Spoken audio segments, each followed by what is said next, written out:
The Zone is the home of boxing, with over 150 live fights a year. It's over! There's no way back from this, surely!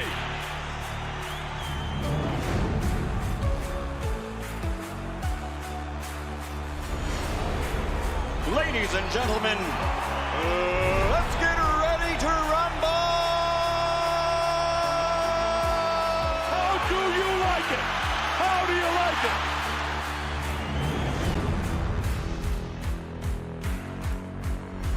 That is unbelievable. These guys will be legends in their own country, but also in the international basketball world forever. That is what sport means. That is what the EuroLeague trophy means.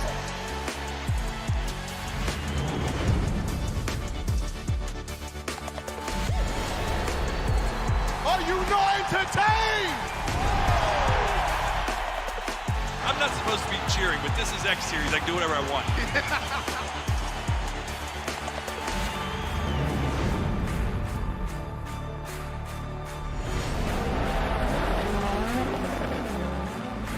Everything is difficult in this life, so still you need to be on it.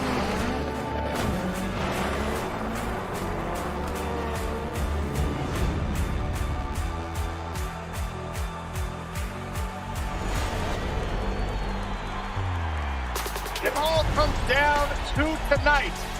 Don't miss the biggest night in MMA. PFL is more than a fight.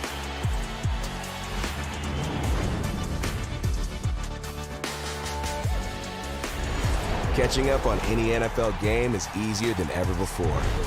Looking to the end zone for the win! Oh my gosh, one of the great games you'll ever see.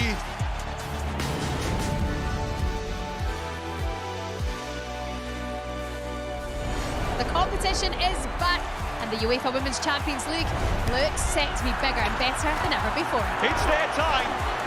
It's their time. A night to remember.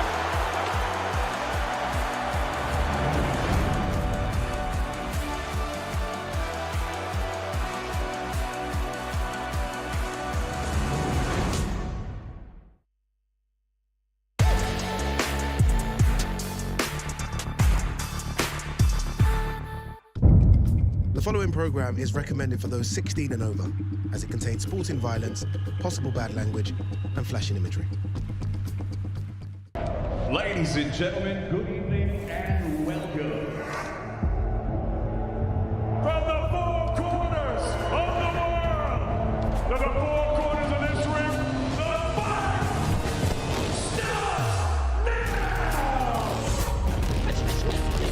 starts now! How do you like it?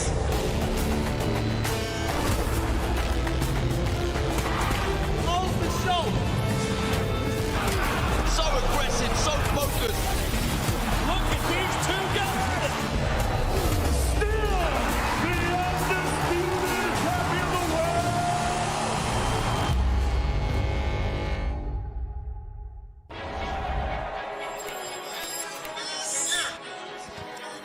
We are live from beautiful San Diego, California at the beautiful Sequan Casino as we kick off a new season of Overtime Boxing. We'll be moving from poolside to ringside for OTX 12.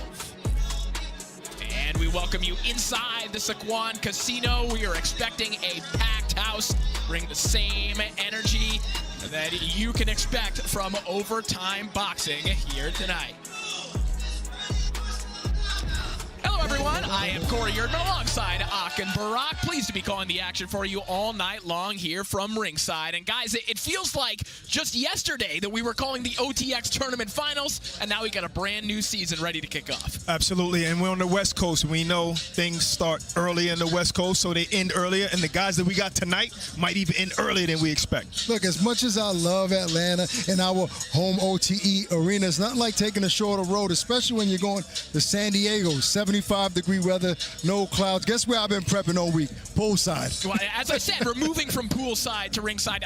I kind of wanted to be out there a little bit longer to pick up on the tan a little bit. But we're excited for the action here tonight. We're excited for the return of Kurt Scooby, who's going to be taking on the Olympian Cesar Villarraga, who's stepping in on a week's notice. Kurt Scooby, one of the faces of Overtime Boxing since its inception. But Barack, I'll start with you. The man that sat in front of us at fighter meetings yesterday, that Kurt Scooby, that's not the same man or the same fighter that we met many years ago. Absolutely. Great observation. This guy is much more relaxed. He's very, very calm. He seems very, very humble. But he threw himself right back in the fire. Out of that Dakota Linga fire, right back into a very good fighter. We just got to see if this fighter is prepared. Well, we've seen pieces of it, right? After the Dakota fight, he stepped back in with the new trainer, scored a huge knockout. So we've seen a glimpse of what he can become. Now, there's a lot to learn, but I like Bermuda. I like what he's doing with Scooby, and he's a new man. So that's our co-main event, but let's take a look at tonight's fight card in full before we get into our main event and feature contest. We're going to be kicking things off in just a few moments in the bantamweight division. Two recent U.S. elite amateurs, Richard Fernandez Jr. taking on Garrett Palmer. Was Mr. KO bonus himself, Dante Lane, looking to cash another bag here tonight as he takes on another hard hitter, One Punch, Malik Calhoun.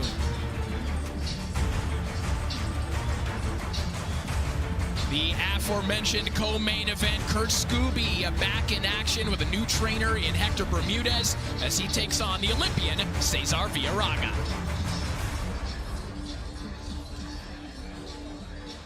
And, of course, our main event, it is mayhem time. Maliek Montgomery taking on the always tough Jeremy Hill.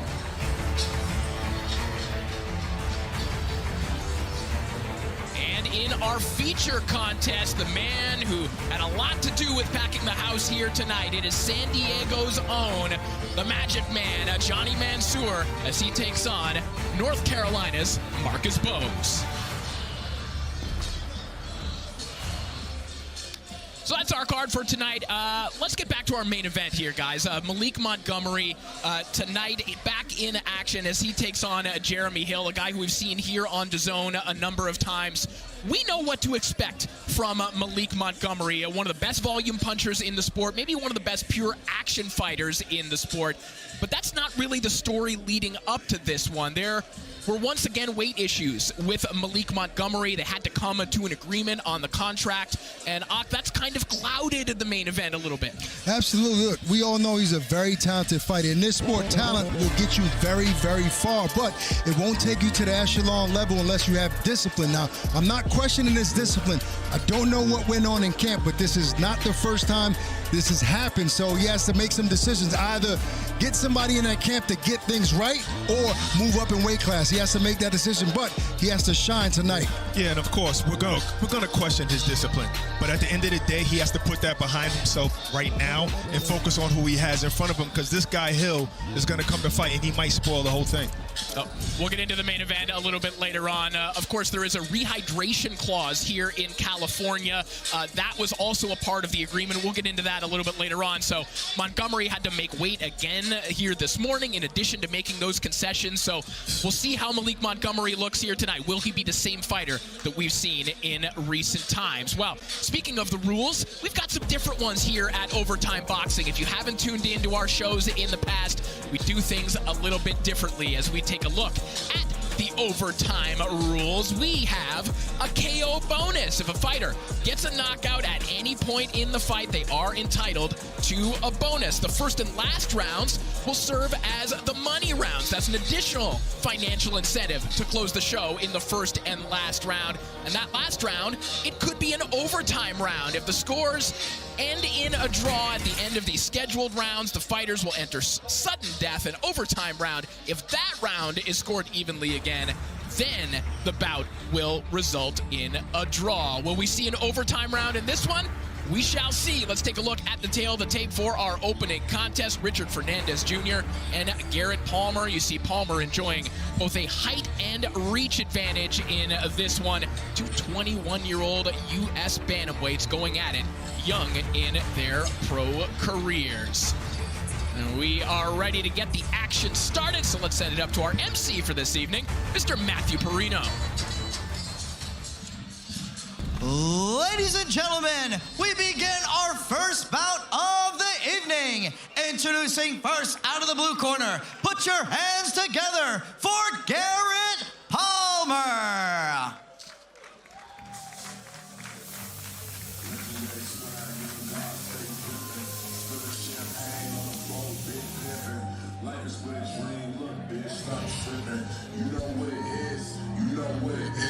So Garrett Palmer makes his way to the ring for the second time as a professional. He made his pro debut last May, dropping a 4-round decision to Kevin Soltero in Kansas City. And this is a young man, guys, who's balancing his pro boxing career with his education. He intends to become a criminal defense lawyer, so he wants to fight in both the courtroom and the squared circle. Yeah, well, he's going to have to worry about his defense tonight because he's in there with a killer, but I like the kid. I asked him, when does he plan on practicing law? How long is it going to take? He said by 35.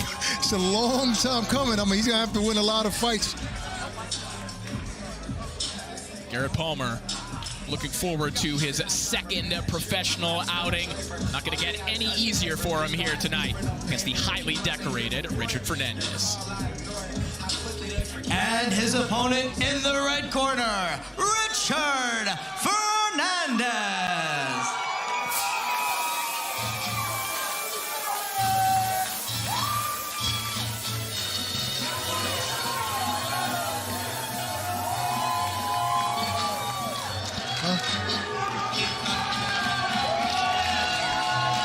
So La Bombita, Richard Fernandez Jr. Makes his way to the ring. He made his pro debut in Nicaragua last March, scoring a 3rd-round TKO over Lorenzo Samuel. We saw him last time scoring a 4-round unanimous decision over Junior Robles in Tijuana last September. Guys, this is a man who is an 18-time national amateur champion and is effectively an understudy of Bam Rodriguez, growing up in the same gym as him in San Antonio. So we know it's heavy-handed to say, hey, is this the next Bam Rodriguez? But there's something to that here with Fernandez. I mean, he's very confident. He even went on to say that that's a dream fight for him down the line, fighting his old stablemate. Yeah, and the thing about that is that sometimes I say, okay, can he get out of that amateur style? But then when you're in the gym with a guy like Bam, I'm sure he has a good pro style. Nothing amateur about him. Right.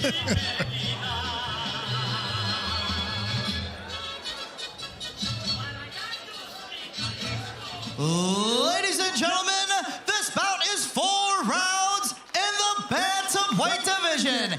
Introducing first out of the blue corner, holding a professional record with just 1 defeat, standing 5 feet 6 inches tall, weighing 119 pounds. Tonight in the white and black trunks, he hails from Mount Morris, Michigan.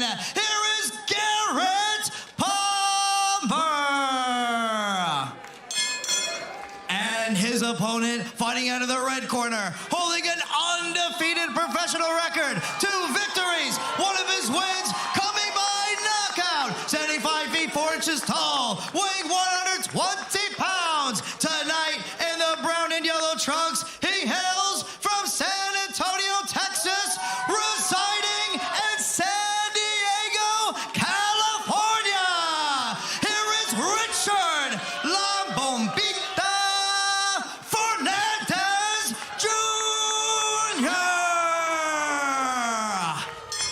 And the referee in charge of the action, Chris Lieben.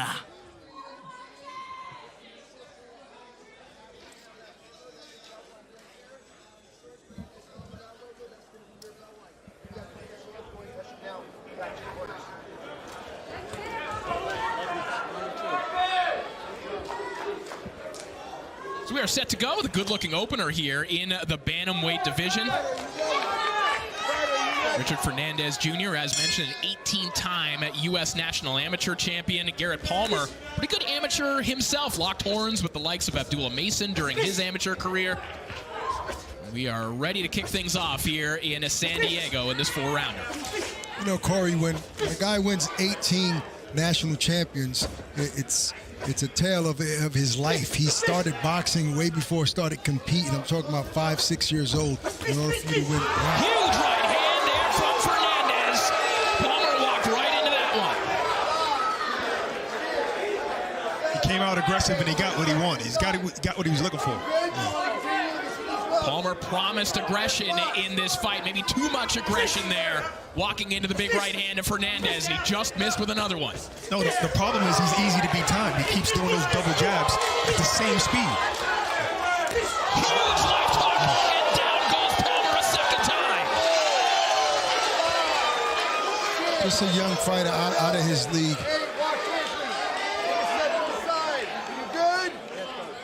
That ref looks familiar, Corey. MMA legend Chris Lieben overseeing the action here. He knows the signs to look for. I tell you about one thing about Palmer, even though he was hurt, he's still swinging in the pocket with no fear. Yeah, but he's throwing hands and not worrying about defense at all. Exactly. Chris Lieben lifting over top, and this one will be waved off. Cash that KO bonus, Richard Fernandez. Good stoppage, good win by Fernandez. I can't wait to see this kid again. And this is what you're supposed to do when it's the first time in the USA. Right, absolutely. Shine like this. And if you're outmatching your opponent, you're supposed to get him out of there in the first round. So love to see him moving forward, stepping up in class. Go get the money back. Let's take a look back at how this one ended. And this was just very easy at the time. He was just throwing his hands out. He first started out right-handed, then he switched to southpaw, and he just got caught. And this is how he, that looked like a knockdown itself right there, but that one right there was just flush on the chin. The referee probably could have stopped it then if he even wanted to. And Palmer was about to sit in the wrong corner. He still didn't know what corner he belonged in, so he was badly hurt. Good stoppage by the ref. Absolutely. Richard Fernandez inflicting a lot of punishment in about a minute and a half or so. If it was that, we'll get the official time of the stoppage, but that was total domination from Richard Fernandez. And again, to put this fight into perspective, Garrett Palmer turned out to be overmatched, but he was a decent amateur himself. The reality is, when you're an American bantamweight, if you're 118 pounds or less, you have to fight other good amateurs early. Yeah. The way that Richard Fernandez looked against a decent amateur in Garrett Palmer speaks volumes about what his ceiling could be. But once you come here, you got to switch to that pro style, and you see he was just throwing shots, trying to get points, just throwing a whole bunch of shots, didn't set up any shots, and he got hit in between. I tell you, the early crowd here at the Sequan Casino are entertained early. We might get out of here in like 35 minutes. We might be back at the pool pretty early.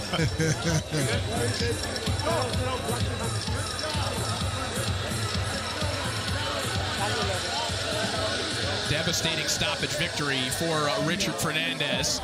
Love what I see so far from As we wait for the official word, let's take a look at the CompuBox punch stats. And you see Richard Fernandez landing 20 of the 38 punches that he threw. Garrett Palmer connecting on just 4. That is the numerical illustration of dominance, guys. Oh, that is incredible. First of all, I didn't even see those 4 punches landed on Fernandez at all. You know, but those shots that the 20 that he did land were all power shots and flush. Yeah, and you talk about power, you know, in the bantamweight division, people like to say, oh, it's not a popular division, but this is how you make it popular when you knock guys out.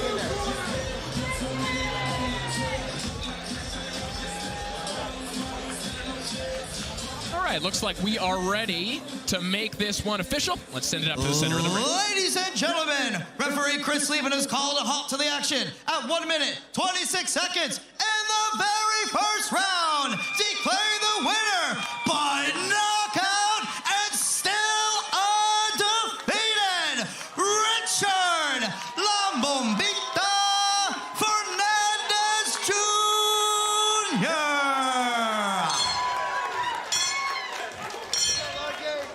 So La Bombita, Richard Fernandez, drops the bomb in the opening round and cashes the KO bonus. I have a feeling, guys, that you're going to see a lot of those early knockouts from this man in the early stages of his young career. This is a man with a whole lot of talent. Absolutely. You know, I hear the numbers, and I love to look at numbers and do the research, but my favorite thing is looking at the corner. And when I see a good, solid corner, I really expect a lot from a fighter. Great sign. I tell you, he's not skipping ab day in the gym. The young kid is in shape. Your abs look like that, right, Al? Yeah, 30 years ago.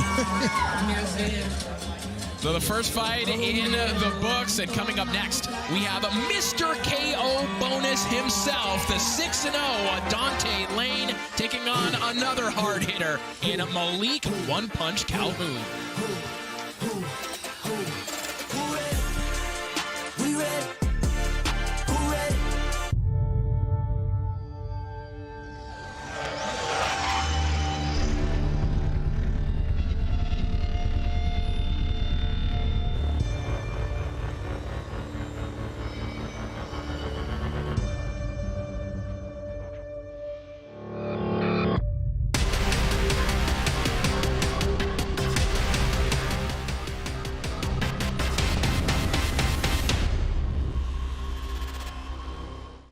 Greatness comes to the DAZN this summer.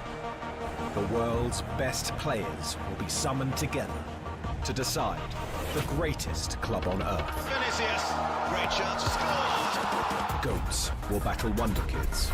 Fire will meet ice.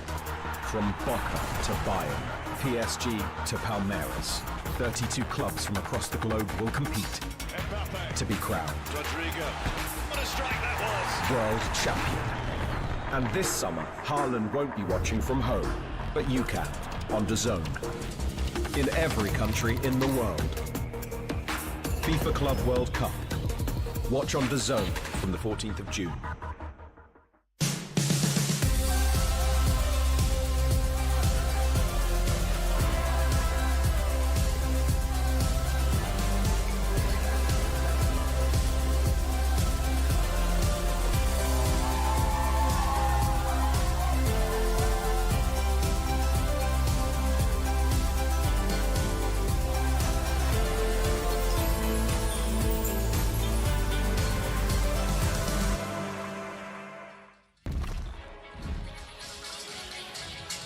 We're back live here at the Sequan Casino in San Diego, California. The crowd continuing to file in. We expect a packed house here tonight as the audience gets a look at the next generation of boxing stars, maybe some future world champions on tonight's card. And there's good reason to believe that because we just crowned Overtime Boxing's second world champion as Tiara Brown picked up the WBC World Featherweight title in upsetting Sky Nicholson. Let's take a look.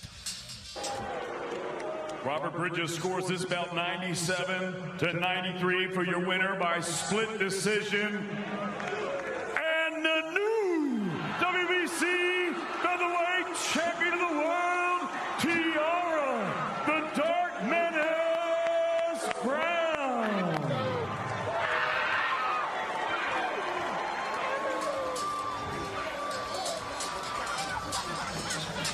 An incredible moment for Tiara Brown, becoming a world champion. A long time coming, Ak. It feels like Tiara Brown has basically waded through about 2 generations of women's boxing. Really a trailblazer in some senses, finally getting that world title she's been dreaming of. And while she was waiting, of course, she had to watch her stablemates, women that she came up with in the amateurs, making money, becoming world champion. So she waited so long where some people said maybe you should hang it up, but it was worth the wait. Big win against Sky. She beat women.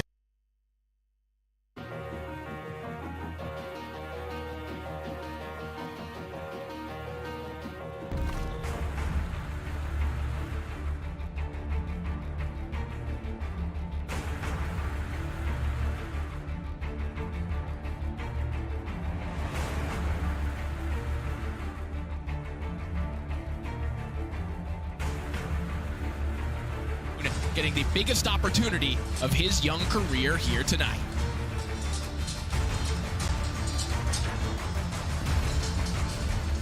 Ladies and gentlemen, it's time to begin the next bout of the evening. Introducing first out of the blue corner, Maliek Calhoun.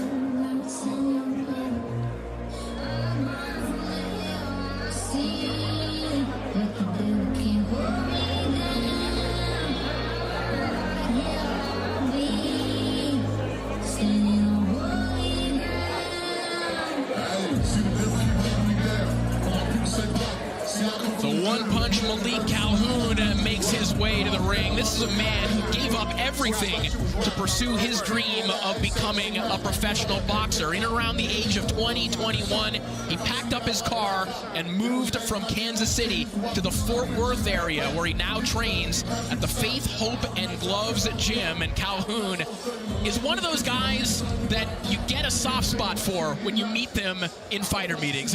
Calhoun was that guy, I think, for us this week. Definitely, and you found out that his wife is allowing him to box full-time, and she's taking care of the bills for now. So it's safe to say she's wearing the pants temporarily. Well, he might win tonight. Who knows? Maybe.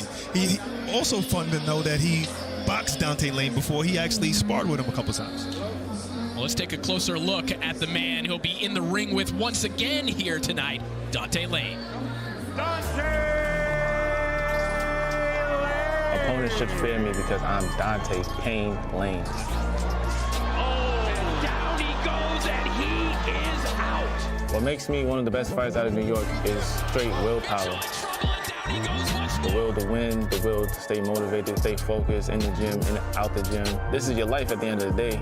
Hit and don't be hit. I'm Mr. KO Bonus, and I'm coming for that money.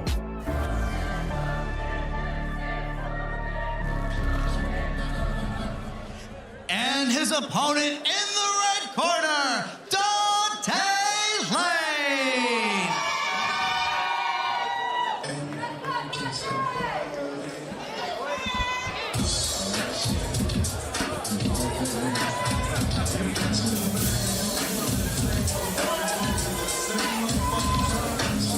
Well, Dante Lane's arms are getting tired from knocking guys out in the first round and from carrying that KO bonus bag. He's cashed 4 KO bonuses here on Overtime Boxing. 5 first-round knockouts in total.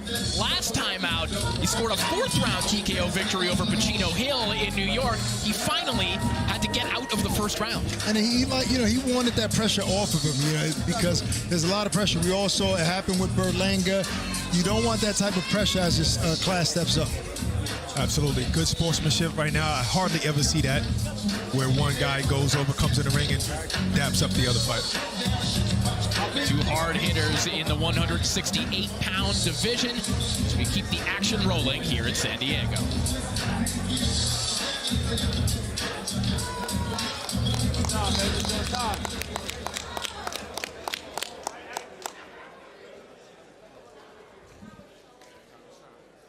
Ladies and gentlemen, this bout is 6 rounds in the super middleweight division.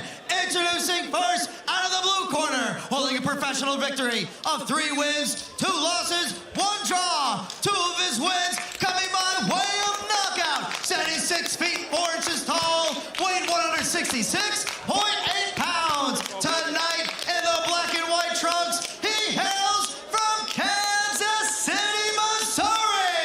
Residing from Dallas, Texas, here is Maliek One Punch Calhoun. And his opponent, fighting out of the red corner, holding a perfect professional record. 6 wins, all of them coming by knockout. Standing 6 feet 1 inches tall, weighing 166.6 pounds. Tonight in the white and red trunks, he hails from Alma, New York. Here is Mr. KO Bonus, Dante Lane.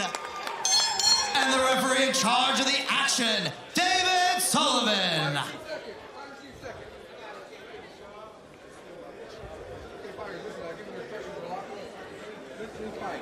Listen to my commands at all times. Protect yourselves at all times. This here's a little higher. I'm gonna let it work right here. This is right here, okay? Right here. Touch him up. God bless you both. Let's go. Let's go, Maliek. Here comes round number 1, which means it's the money round. We're set to go with our second fight of the evening. Dante Lane, perhaps looking to cash another KO bonus here tonight as he takes on tall, lanky southpaw Maliek Calhoun. This one's scheduled for 6 rounds in the super middleweight division. It's interesting in the fighter meetings, they both said the same thing about each other. They said, you know what, I'm sizing him up and he doesn't look as big as I thought he was. But I wonder after the hydration, are they still thinking the same thing? You know, in terms of Calhoun looks kind of big to me. And in terms of pedigree, I would say that Calhoun is definitely Lane's biggest test so far. He's comfortable in that. Looks like a seasoned fighter in that so far. Right, and he's probably the first one that I've seen so far that wasn't scared, you know, of Dante Lane. And he just threw some pretty hard shots. Decent jab. Little peskering jab his team was talking about. We're going to definitely see Dante Lane's pedigree today. Indeed. They're both wearing Duke's gloves. Corey, you familiar? Oddly enough, no. Oddly enough, neither mine. I know everything. So this is rare. I agree with you, Barack. I'm not intimidated so far from Dante Lane's knockout streak. Absolutely.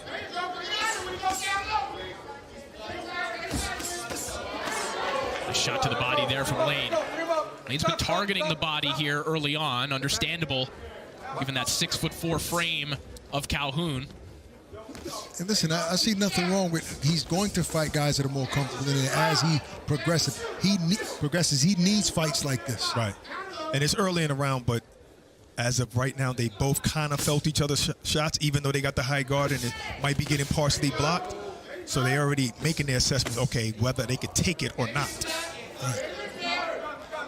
Now we're seeing Dante applying pressure. Early on, you know, he seemed like he was maybe backing up on the back foot, but I guess, to your point, he must have felt Calhoun's power and is comfortable moving forward.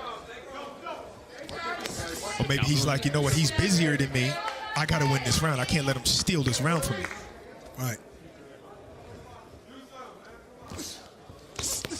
Nate continuing to back Calhoun up against the ropes here. Nice left hand to the body. Calhoun's wife didn't make it here, so I'm pretty sure she's watching and saying, we have to get this win. I'm tired of going to work working overtime. Good body shot by Calhoun. Yeah, both men doing good body work here in the early going. Both men very relaxed.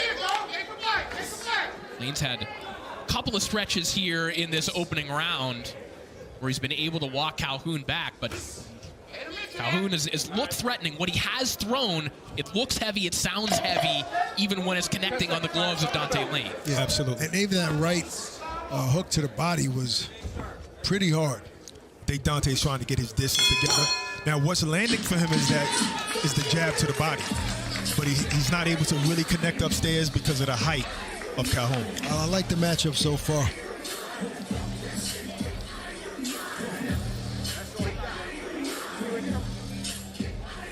Well, ever wonder where the top 1% of the top 1% serve? That would be in the U.S. Air Force Special Warfare.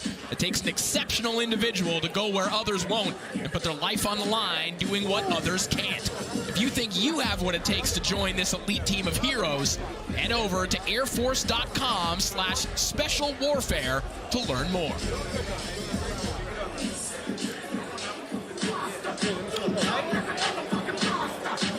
I wasn't scoring that round, but this might have been the first round Dante Lane lost. Could have been. True indeed. Because it was a close round. Very well could be. I'm pretty sure, you know, he has a great corner, Dante Lane. Those are guys, they're going to put some fire up under him. It's round 2 underway. And this really, guys, is the latest in a series of learning experiences for Dante Lane. We mentioned having to go 4 rounds to stop Pacino Hill last time out in New York. Dealt with some fight cancellations. Also had to battle through a cut in that fight as well. So he's starting to get those professional lessons as he eats a nice left hand from Calhoun. 2 in a row. Nice reply from Dante Lane. Good body shot. He looks to come over the top of the left hand. Dante's approaching this round as if that first round was close. Right. See his aggression and absolutely. I just wish he would stop backing up straight back. They're trading jabs. It seems like Calhoun is countering quicker.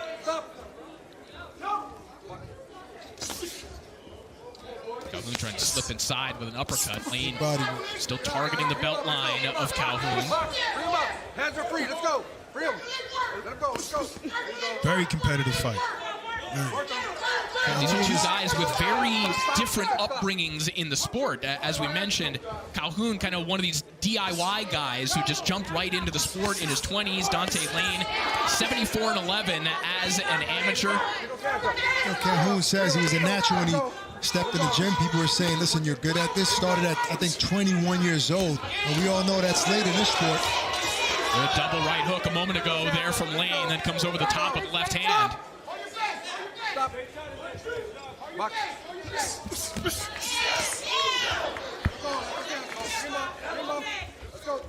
Very different approaches to preparing for these fights. Two guys. Dante Lane has really cut back on the amount of sparring he's been doing. Likes to spar once a week to preserve his body. Calhoun, as we mentioned, well, he's learning on the job. He's sparring as much as he can. Yeah. You know, I think Lane is landing the harder shots on the inside, working on the inside, landing some good body shots. Calhoun is more effective from the outside. And he might even be the stronger fighter, you know, throwing Calhoun in the ropes, keeping him against the ropes. Yeah, appears that way. He's catching Lane's jab pretty well, though, defensively, Calhoun is. Big left hand over the top again there from Lane. And I think that's where the inexperience comes in, from being standing straight up outside of that clinch. Calhoun, something that, you know, you have to come out of those clinches with your chin down and spinning your opponent. You mentioned Calhoun has done a good job catching Lane's jab, but there are times when he's catching jabs to the body and leaving that shot open up top, which we've seen Lane connect on a number of times. And I believe that was part of the game plan in those exchanges. Beautiful body attack, and going upstairs by Dante Lane to end that round. Strong ending of the round for Lane. I would say he won that round. Still competitive fight. These are close rounds. Yeah, very close rounds. Give me some rhythm. Okay. Watch the holding, okay, guys? You gotta make a play on that. Breathe. There you go. Competitive rounds, but it just seems like Dante is the one that's in control and forcing the action. Especially in that second round. Still 4 rounds to go early in this fight. Stick you on the break. Yeah, so hands up. Watch on that. But just drop down to that 5. Once you cut them up on the leg, bro, drop down to that 5. I need rhythm in that double jab, bro. Double jab, that 5. That was a better round. Don't let them up at that corner.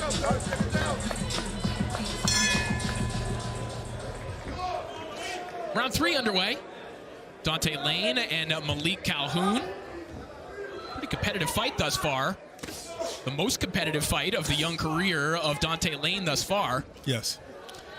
Usually his opponents, even though it was the first round, most of them, they're breathing hard in the first round after the onslaught of Dante Lane. He's fighting somebody who's in shape and is meeting his aggression. And is much taller than him, so there's an awkward size difference. And that's what a young fighter, young prospect wants. You want to get rounds in, especially with guys that might be tricky. And that's why Dante wants him on the rope so he can keep him at the end of his punches. Prior to this sequence here, guys, there was a decent little adjustment from Calhoun. Started throwing something before his back got to the ropes, and I think that was probably the adjustment they were talking about in the corner. Now, whether he can continue to execute that or not against the heavy pressure of Dante Lane, that's another matter. Right, before he was waiting to try and counter him. Right, now so leaning up against the ropes. He's leading with that 1-2. He threw that 1-2 lead right away. Nice body shot a moment ago there from Lane, really sneaking that one in there. Absolutely. He hasn't landed too flush upstairs yet.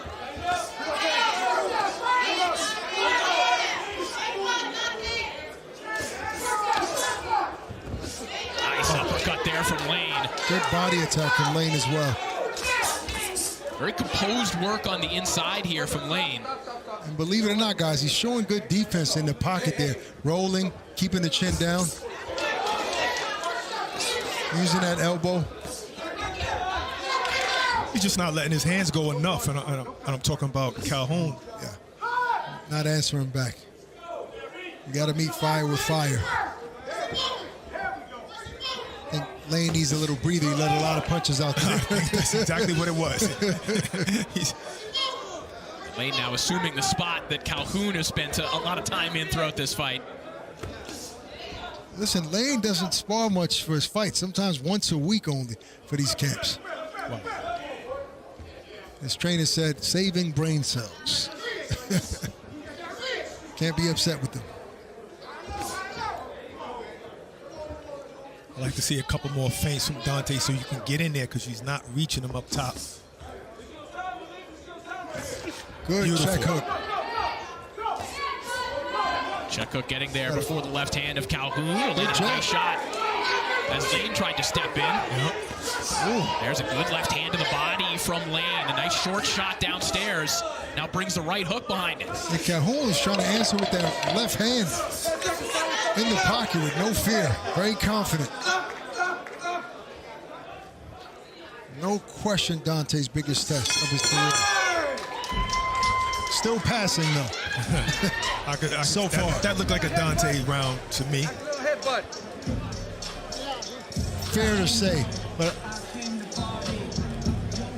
take a look at the punch stats, courtesy of CompuBox. You see Dante Lane landing 40 of 196, Calhoun 24 of 130. Illustrating the competitiveness of this fight, but again, Lane a lot busier, able to trap Calhoun on the ropes for large stretches of this fight. And I think that the big difference came from this particular round.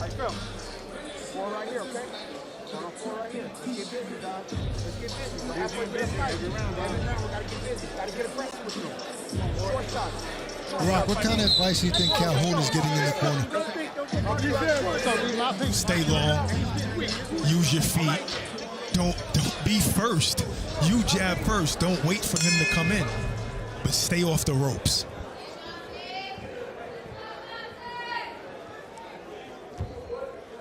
Calhoun, at least beginning the round, standing pretty firm in the center of the ring. Here we go. Taking those instructions that you think he's getting pretty literally right now. Absolutely.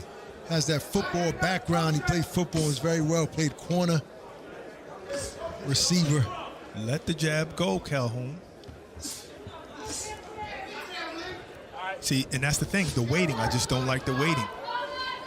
And Dante's taking advantage of that. And now he's right back on the corner again. Good defense by Dante, weaving those shots.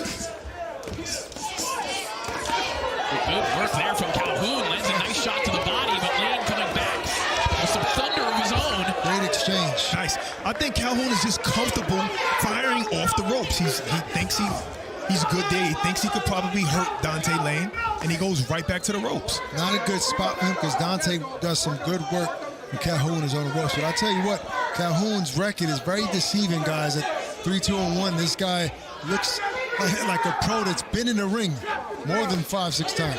I agree. I think Calhoun is throwing some good shots on the inside. Just if he could just shorten up a little bit, shorten up those shots, maybe they'll land a little more fluff. That was not bad. There you go. Decent exchange there. Well, Brock, as you know, sometimes you do see this out of fighters, and perhaps this is what we're seeing out of Calhoun. As you mentioned, there is a comfort in being against the ropes because it sort of simplifies the process. You're just looking at what's coming at you. Right. You're not worrying about your feet. You're just looking to catch shots and try and counter. The problem is you can get outworked, which is what's happening right now. Absolutely, and your guy is right there, but what he's doing, he's looking for that right shot while he's on the ropes. Nice hand over the top there from Lane. That's a good point, Corey. And the problem is there are guys that live their career on the ropes, but they counter with hard shots. They're comfortable. He's not landing big shots off the ropes, which is why Lane is comfortable. Good right hook. Good right hook over the top, and now sneaks an uppercut in there as well. Really turned that left hand over. Lane finding his range as he measures Calhoun against the ropes. And that was a flush shot, a nice straight shot down the middle. Down the middle. He took that pretty well. Meanwhile, in the fighting meeting, Calhoun said that Dante's a sucker for the straight. His body straight shot. This is, Lane is, wow, great exchange. Lane is winning this fight, but this is a very competitive fight, guys.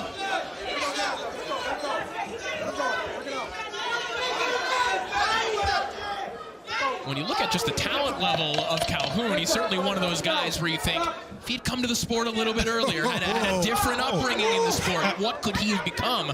Absolutely. 100%. But he is turning into a solid fighter nonetheless, because he's in there with an excellent prospect in Dante Lane as we head towards the 5th round. That's not where you need to be. If you're going to do that, you need to turn and go to work. This is where I say Calhoun is comfortable on the ropes, trying to look for his shots. It's just a very dangerous place to be, especially with a person that goes to the body like Dante Lane, then comes upstairs. Now, none of these are super flush, but they're winning rounds. Even that uppercut just grazed him. And that uppercut, another one, is really grazing the chin. So none of these shots really landed flush, but he's winning rounds, connecting. Let's go, second down, second down. Let's go, dude. Keep it going, baby. On the defense. One thing I can say is Dante Lane is in shape. He has a nice work rate. Yeah. He took a couple of breathers, but not for long. Right. Not for long. Of course. You do that as a fighter. Right. Now you're expending energy, pushing your opponent into the ropes, letting go more shots, sitting down on all your punches. Good work here from Dante Lane. Dante definitely outworking Calhoun. Back up, let's go. Especially on the ropes. And not letting up, guys. Ooh. Hard right hook there from Calhoun. Lane aiming at the body. Calhoun waited that one out and landed a perfect right hook. Looks like, and there, that cut is opened up over the eye of Dante Lane. The blood splattering across the trunks of Dante Lane. And Dante Lane, he knows that. He feels the urgency. He wiped the blood, caught him with a beautiful jab a second ago. And that's right above the eye, so that blood is definitely going to leak inside his left eye. Right. He's getting a learning experience. He might be winning he's definitely winning the fight, but he's getting a learning experience. Second straight fight that Lane has dealt with a cut as he just deals with a left hand from Maliek Calhoun, who has an air of confidence about him right now. Oh, absolutely, especially seeing that blood in that cut. That's exactly what you see now. Now he's not the one that's trying to draw Dante Lane in. He wants to back him up now. Good shot to the body shot. there. I think he might have hurt him a little bit. Might have felt that. But that jab, once again, that stiff jab got him from Dante Lane. Lane continuing to paw at that cut as well, in addition to dealing with that body shot. And the jab is the best weapon to deal with this situation to keep a guy off feet. Right. Well, we're going to see now if the young Dante Lane can stay composed, stick to the game plan. Still landing the hardest shots. Just got another perfect right hook there from Maliek Calhoun. I say perfect, maybe didn't turn it over all the way, but he met Dante Lane. Great time. And stopped him in his tracks. Right, it was more of a slap, but it hit the spot. It hit the spot where he's bleeding. It's going to annoy him. Also, it hit him coming whether in. it hurt him or not. Stop, let's go. He's not really turning his punches or sitting down on them. This is the toughest round of Lane's pro career by a wide margin. Right, no question about it. You see how he deals with it and comes back. I think now the jab of Dante is going to be a little more successful because Calhoun's actually coming in. He's taking those steps in, closing that distance. Which also is putting him there at risk to get hit with a big shot. Because Dante's waiting to counter with that left hand. Exactly. Definitely wanted to do a pull counter. Good jab by Dante. He was landing some big shots here. One more left hand right at the bell. Excellent round for one punch Calhoun. And he landed some big body shots. And you know, Dante had a big output. He looks like he's taking moments in the fight resting, and the body shots aren't helping with condition.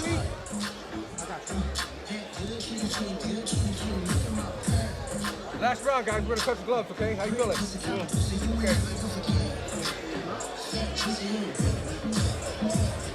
Say right now, we need you smart. We need this round.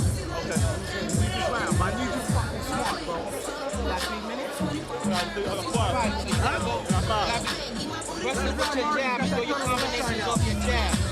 See what the opponent of Dante Lane can actually do to that cut and see what kind of fire Dante comes out with in the next round.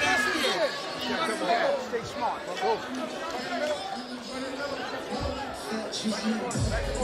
Here is the 6th and final round, the money round. The money round, the 6th and final round begins here between Dante Lane and Malik Calhoun. Calhoun giving Lane everything he can handle here tonight. Calhoun, a man who really made something of his life through the sport of boxing. Said he thought that he was just going to be another statistic growing up in Kansas City. Now he's married, he's got a house, and he is in there giving as good as he's getting with a blue chip prospect in Dante Lane. I was waiting to see that straight left to the body from Dante. I tell you what, even in a loss for Calhoun, Corey, in this fight, he'll be back in the ring because he made a good account for himself today. And you got to keep that left hand up. Got to protect that cut.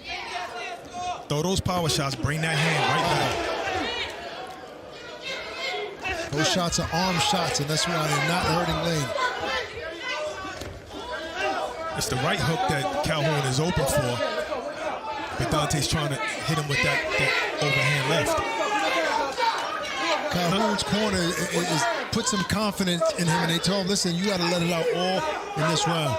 Take a look at the punch stats here. You see Dante Lane still outworking Malik Calhoun. But you look at that connect percentage, creeping closer and closer for Malik Calhoun.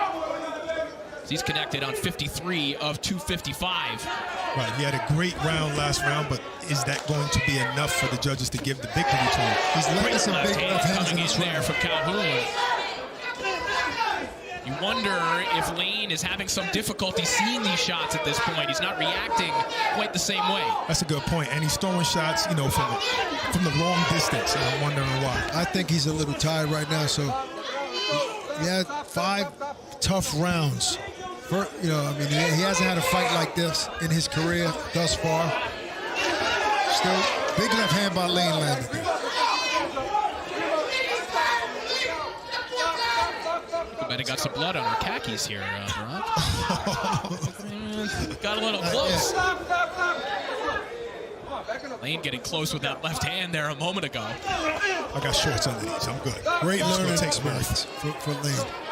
And that cut looks like it's getting worse. Closing in on the final 30 seconds of this contest. See, those are hard shots. Those left hands on the ropes are the difference in this fight. They're not landing flush, and he needs to step in so he can end that with a hook. They're still landing on the top of the head. Those are clear shots landed. It's not flush. And this is territory that Calhoun has been in the past. Dante Lane has never been this deep in a fight before. But he will be taking the distance for the first time. A good competitive fight in the 168-pound division. No bonus for Lane. They both showed heart. Like I said, this was a learning experience for Dante Lane. He's going to go back to the drawing board, see what he did wrong, see what he did right. But at least he can tell himself today, I got a cut, I didn't back down, I can still hang. And Calhoun can also be happy with not the loss, but how he fared against an undefeated young prospect. He came back from that 5th round and still began to be the aggressor. And that says a lot about his heart, so I appreciate that. But we got to give a lot of credit to Calhoun. Absolutely. This is a fight that on film reflects better on Dante Lane than maybe it will on BoxRec. Assuming he picks up the victory here, you'll see him win over a guy who's 3-2-1. But as we were alluding to, guys, this is a fighter in Malik Calhoun who very easily, with different management, different circumstances, could have been maneuvered to 6-0, right? Absolutely. Give him a couple of fights in Tijuana, suddenly he's 4-0. Right. Managed differently instead. He's been the B-side guy. I think his wife is watching this and saying, this is why I work so hard, baby, because I know you got it. In fact, Corey, I wish I could have started his career home and managed him. I would have took him down there. Had a hot super middleweight. All praise to God, baby.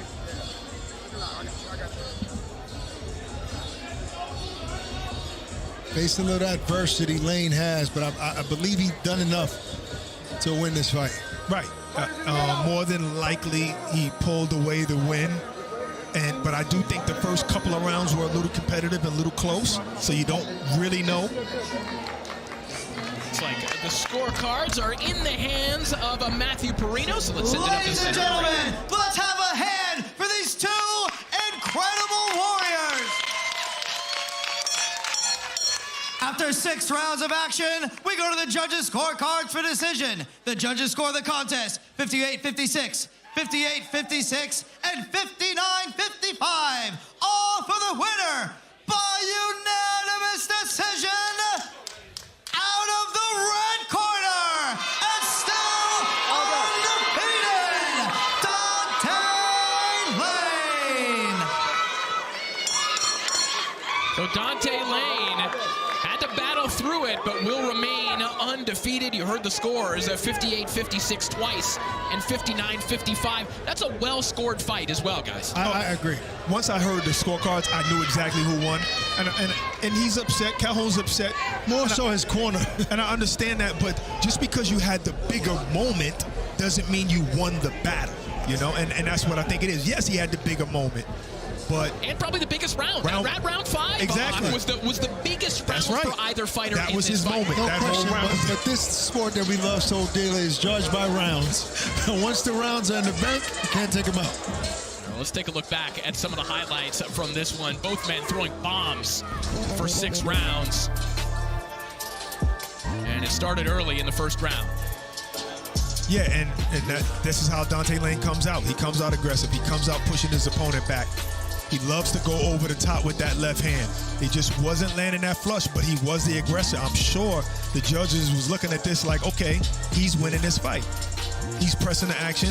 He's landing the harder shots. But as every round, you know, Calhoun was definitely in there. He loved to be on the ropes, wanted to catch the counter, but he kept getting hit by those overhand shots. I was surprised he didn't fight this way with the jab. You know, you got the length, you got the height. Why not jab your way to a victory? Let's take a look at the CompuBox punch stats. See Dante Lane landing 82 of 380. And again, it was that work rate. When you look at those first 4 rounds and then a more debatable 6th round, that's probably what swung this fight in his favor. Absolutely, because look, Calhoun had such a big 5th round and still got outlanded 22 shots. That says a lot about the other rounds for Dante Lane. Can't win a fight winning one big round. Well, another big win for Lane as we look ahead to our co-main event coming up. It's the 15-1 Kurt Scooby taking on the last-minute opponent, the Olympian Cesar Villaraga.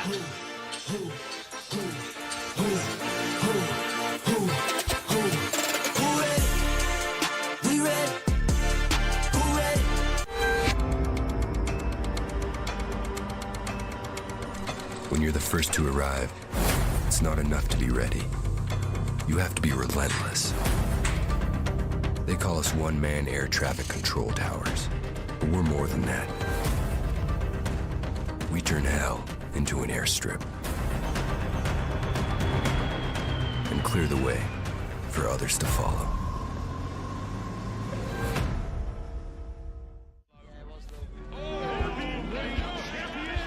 Thought I deserved the decision, but I didn't get it. We move on and hopefully it happens again. I can see why people would go with Dave winning it, and I'll have to be prepared for an even better Dave Allen next time.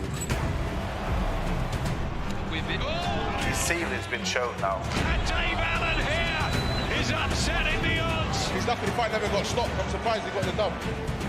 Most people felt that Dave Allen nicked it by a point, but it's one round away from a different decision.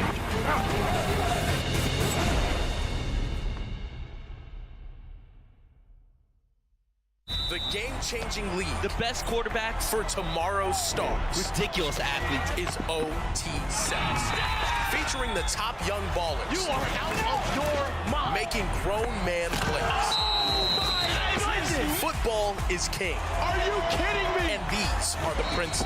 They have the magic. They're coming up to the booth. And he's hitting the worm on you, Dave. Go out here, play against the best on a huge stage. There's nothing like it. These guys that you're looking at are the future. We're back live here at the Sequan Casino in San Diego, California. Overtime Boxing bringing the party to the Saquon Casino. DJ Blues got him dancing out there in the lobby. It's a fight atmosphere here, guys. Right, you know, it's not the one that you like, Ak. You know, you like the OTE arena, but this is nice. This is cozy. This is good. What is? I love this casino. What are you talking about? Yeah, you love to gamble. Yeah, I get it. Let's take a look at the tail of the tape for our co-main event. Kurt Scooby back in action against the late replacement Cesar Villaraga. You see Scooby enjoying a height advantage, the reach identical. The 39-year-old Villaraga has made a living off of these types of assignments. We'll see if he can give some rounds to Kurt Scooby here tonight. He certainly has the amateur pedigree over Kurt Scooby. Safe to say that Scoob has the age advantage as well, along with those other things. All right, 10-year advantage, and this is why Villaraga stays in shape all year round for these kind of calls. All right, looks like we are ready to meet the fighters. Let's send it back up to Matthew Perino.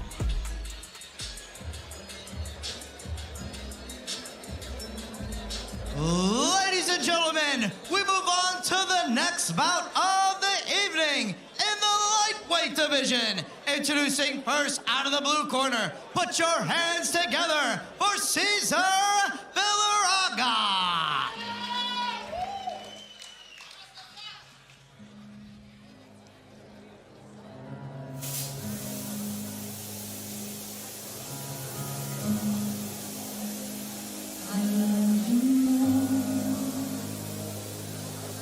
For your mercy never fails. So the 2012 Olympian Cesar Villaraga makes his way to the ring. We last saw him in December of last year when he was stopped by Carlos Balderas in the 6th round. It's taken good fighters to beat this man, Cesar Villaraga, who has taken a hard road in his career considering he was an Olympian. And I think it's kind of like what Ak said about Calhoun, you know, management, training, life situations. This kid can fight. Will he be enough for the young, new, and improved Kurt Scooby is the question. All right, well, let's take a closer look at his opponent here tonight, Kurt Scooby. What should my fans expect this time around? Just understanding that the grind never stops. It's all money in, like I always say. We're bringing action. Yeah, it's time. Oh, well, I'm a natural fighter in life, so I'm a leader. I'm a motivator.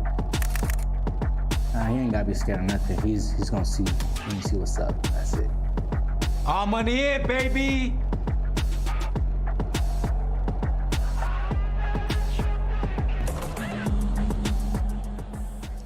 And his opponent in the red corner, Kurt Scooby.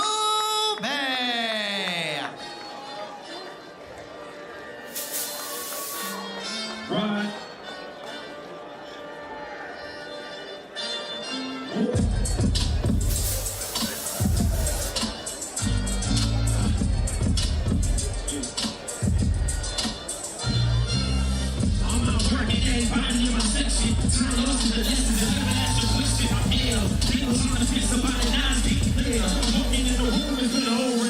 Everything y'all seeing is all manifested. Finishing my plate and still feeling like anorexic. They ain't put the money on him. That's a bad investment. I tried to tell them from the start, but they had to bless. I'm getting hot now. I ripped the logo, I'ma hold the whole spot down. Around the head, how the hell we gon' stop now? I hear the chat, it's just noise in the background. Climb the ladder, say the look at react now. I hear the chat, it's just noise in the background. Good shit, cause I put in the work. Besides for water the wine, I made hoes. I took all my pain and my hurt and I flipped it. Put it on the instrumental, now they say I'm gifted. Now I'm just for business. I want some, I ain't gon' stop till I fell 100 times and I'm still getting on it. In a row, black in the city, we are looking. Follow what I'm making with. She said, nah, I've been making play, trying to press her. Get it second hand to me, hold my competition what I'm to. He's already playing for me, I see with the. Okay, guys, from the lyricist and the hip-hop connoisseur, how do you rate the artist walking Scooby out? I mean, Ray Riley is spitting, and, you know, shout out to Ray Riley, but also shout out to Killer Cam, maybe a little bit of an inspiration here on the outfit. That's what I'm talking about. That's the only thing I noticed was the outfit, man. I like it. A new look at Kurt Scooby, now under the tutelage of Hector Bermudez in Springfield, Massachusetts. See what he brings to the table here tonight. Scooby back in business here in San Diego.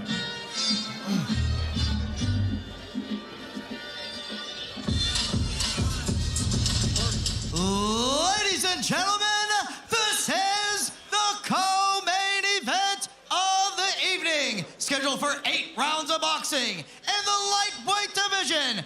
Introducing first, out of the blue corner, a veteran of 22 professional bouts, 5 of his wins coming by way of knockout. 75 feet 7 inches tall, weighing 136.2 pounds. Tonight in the black and gold trunks, he hails from Bogota, Colombia.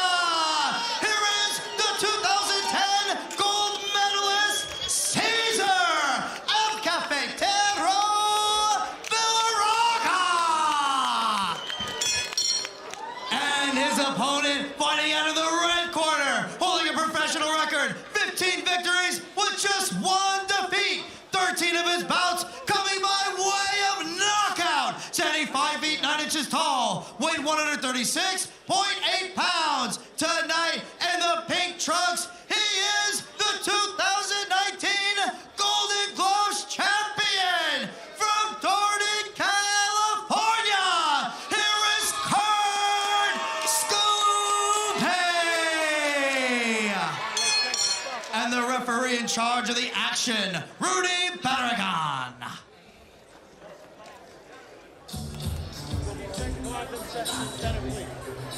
First round, ladies and gentlemen, that means it's the money round. Come on in, come on in, come on in. Right here, listen, come on in.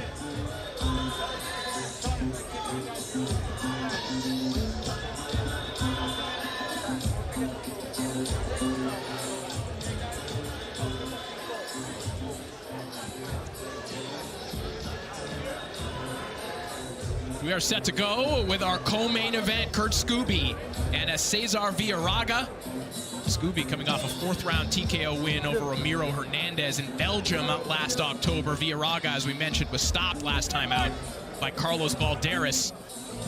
We'll see what the new look at Kurt Scooby will look like here tonight for Villaraga. I have to wonder if that stoppage loss is a warning sign at 39 years of age as he finally reached the cliffs of punch resistance.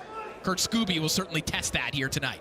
Right, that's a good question. And the 1 week's notice that he has, so we'll see. Had to lose 13 pounds this week to make weight because of the dropout opponent. Scooby what do you now living and training in Springfield, Massachusetts at the converted fire hall where Hector Bermudez trains his fighters. I see something a little different from Scoob with the high guard, where he's turning. It was something different than we normally see. Just his movement alone. Right, movement, just body movement, language. Exactly. Scooby and Bermudez talked about how the early days at the firehouse were basically spent just drilling. How do you defend against a jab? Just getting right back to the basics. I bet that's what they focused on. I bet they said, listen, you got to get your head off that line. Scooby, of course, on the wrong end of one of the biggest upsets of the year in 2024 when he was stopped by Dakota Linger. 2 big wins by knockout since then. So, funny enough, his new trainer, Hector Bermudez, actually had that fight as a part of a parlay, a 20-fight parlay, and it spoiled it for him. Would have made a lot of money. Might have retired as a trainer. Wouldn't he know it, but he got a call from Kurt Scooby about 24 hours later wondering if he could train him. Just a bizarre set of circumstances. Small world. I've turned in to what seems like a very fruitful relationship for the two of them. He probably said, yeah, I'll train him, but I got to train him for free because he lost me a lot of money.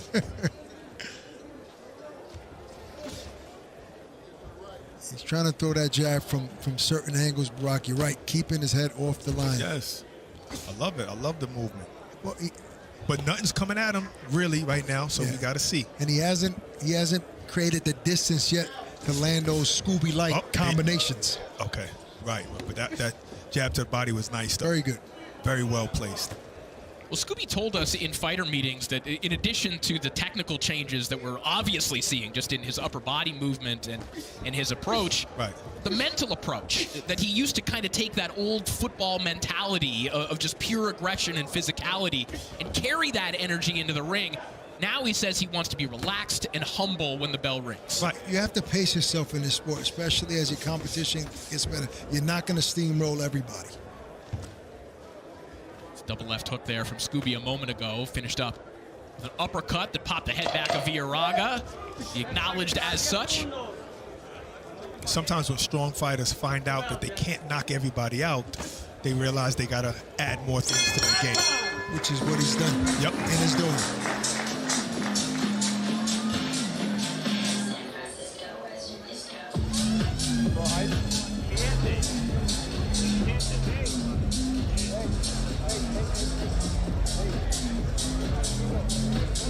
Well, U.S. Air Force Special Warfare takes bravery to the next level. Highly specialized in combat control, special renaissance, and tactical air control. These airmen fear nothing because they're trained for anything. If you want to learn more about what it takes to become one of these elite heroes, check out airforce.com/special warfare today.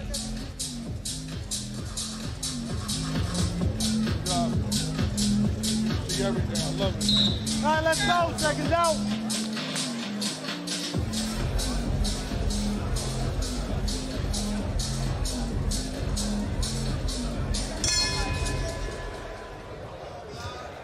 It's round 2 underway. Kurt Scooby and Cesar Villarraga. Good body attack from Scooby. And what I'm seeing now is not tentativeness from Scooby, it's patience, and selecting his shots well. Great left hook to the body. Villarraga felt that one, taking a couple steps back after feeling that left hand right along the belt line. Scooby's jab looks like a power punch. And it's great. He waited to get the right distance to be able to land that left hook to the body. Is perfect position. Perfect body placement. Punch placement. You can see the confidence in Scooby's eyes. I don't know, that little half looping right jab, left jab hook. That right there? Yeah, I don't know what punch is that, but it's a Maidana special. Triple G Maidana special. But you got to be in the right distance to land that shot. Triple G, it'll angle like that, but he'll be closer. It'll be a shorter shot. Right. Hitting with the first 2 knuckles. Exactly. More powerful. But maybe he's doing it just to show him something. Scooby picking up the aggression here in the second round. Backs Villarraga up with a nice right hand. Now digging to the body once more. That will be declared a slip and a push. Kurt looks real comfortable in there. And to Brock's point, patience, but he's turning it up a little bit right now. I hate to say it, I think I see a little bit of age in Villarraga. Either that or he said, you know what, I can't expend too much energy because I don't have it in me. As we mentioned, Villarraga coming off a knockout loss, 39 years of age, also works construction and as a youth pastor full-time, has to train at about 4 o'clock in the morning. So yeah, that will wear you out eventually. Absolutely. He's probably going right back to work on Monday. Doing good work and helping the kids at the church. Absolutely. I think Scooby must have got in his corner instructions to turn it up a bit. Yep. The guy, he doesn't want it. He's not really throwing anything back at you. Time to try to get him out of there. Hasn't landed anything significant yet, though, except for a couple good body shots.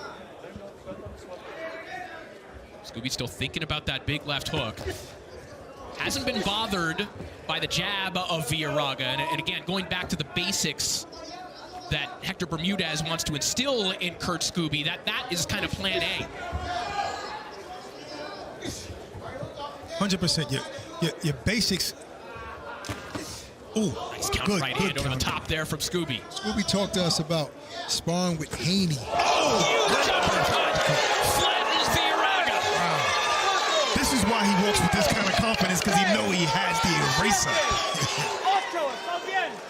Perfectly placed uppercut. Villarraga knocked on the seat of his pants by that uppercut. What a way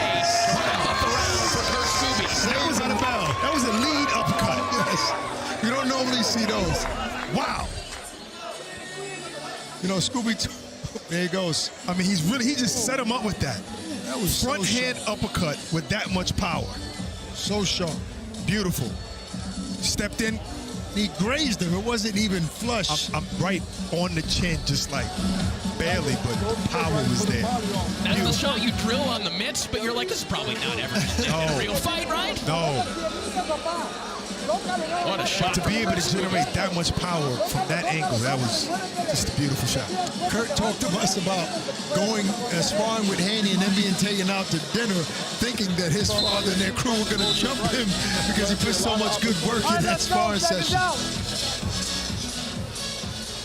Getting good work from a great champion in Haney. Villanueva has had about 1 minute to recover from that knockdown. We'll see if Scooby could capitalize. You know what high guard means, right? I'm coming in. Oh, yeah. I'm coming in for the kill. Big shots coming. Think he still should be coming in with that jab like just got to cut off the ring. There you go. Got to cut off the ring. Stop following him. Cut off the ring. Keep that jab going on. At least feint. Stick that left hook out there. Stop him from running. It's a good feint there. I tell you, Kurt is in good condition. He's not even breathing. Well, they say they do 40 rounds in that gym every training session, so. Oh, my God. Oh, I just love the head movement. I love this new head movement.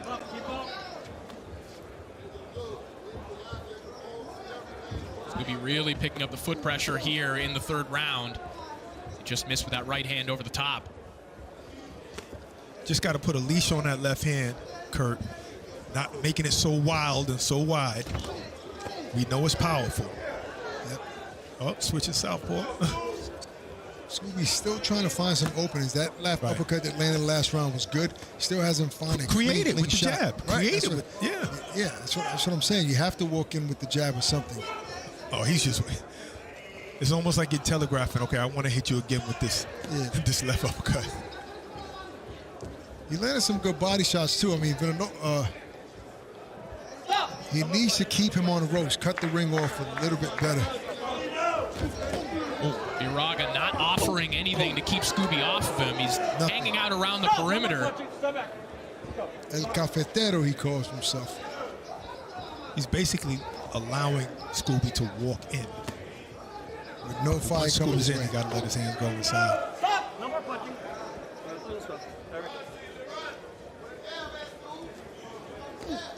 Good jab by Kurt.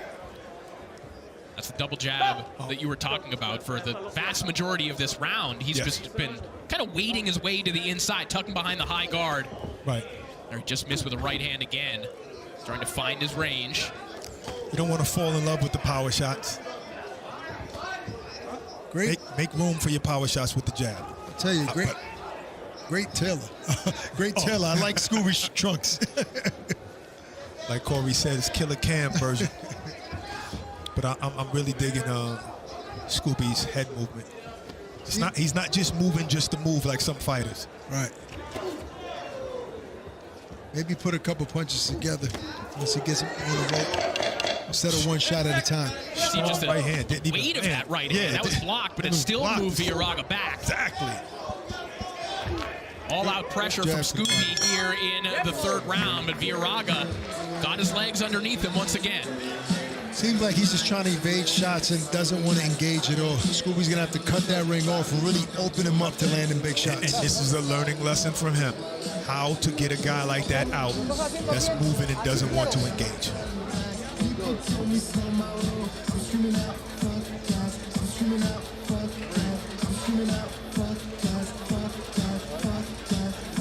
Don't rush, but be quick, man. Be quick, don't rush. Quick, cut them off, don't run, don't get reckless. Step up a little bit. Step up a little bit. Don't let him go through his level. Go down to the body, doing good, but you just can't cut. All right, let's go, seconds out. Very relaxed, not breathing hard. Great condition. I love Bermudez as a trainer. Very cerebral. I don't know, he has an aura about him, Bermudez. And he's real comfortable and confident as a trainer. round 4 begins. Well, and I think that aura that you speak of and that calmness, it's kind of changed the personality, or maybe opened Kurt Scooby up a little bit. As we mentioned, the man that we were talking to in fighter meetings yesterday, very different from the Kurt Scooby that we've known. Right. And what usually gives a fighter most of his confidence is preparation. And he's realizing in this particular camp that he's preparing more than he's ever prepared in his life. So he's loving that. See, that shot is got to be in the right distance. Yeah, that's why I said put a leash on that. Don't just throw it out there. Stiff jab there from Scooby.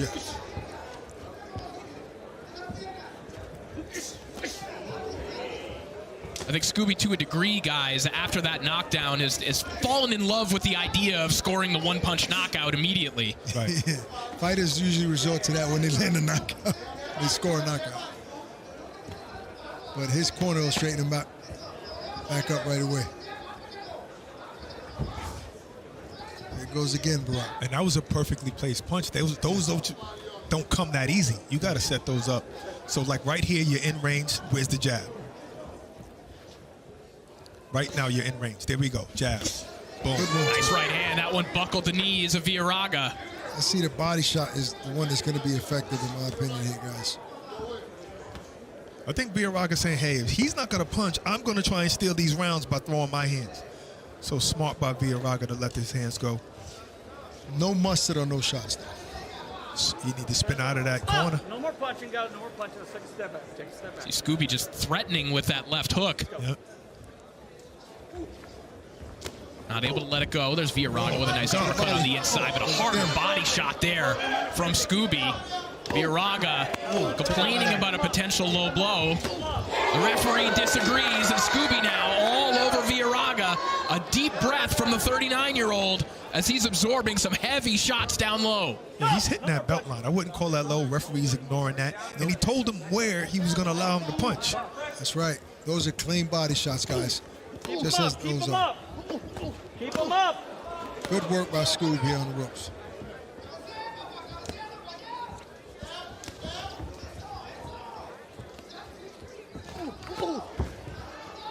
Scoob obviously wants to land a big knockout. Right. He's loading up on some of those shots, bro. Right, and you know what? The straight right is there, but he's looping his right. I believe the straight right is open. He's tried it a couple of times, hasn't landed flush. Scooby almost found an opening for that home run uppercut about 10 seconds ago. Oh, that one was low. Very low shot there. That was definitely low.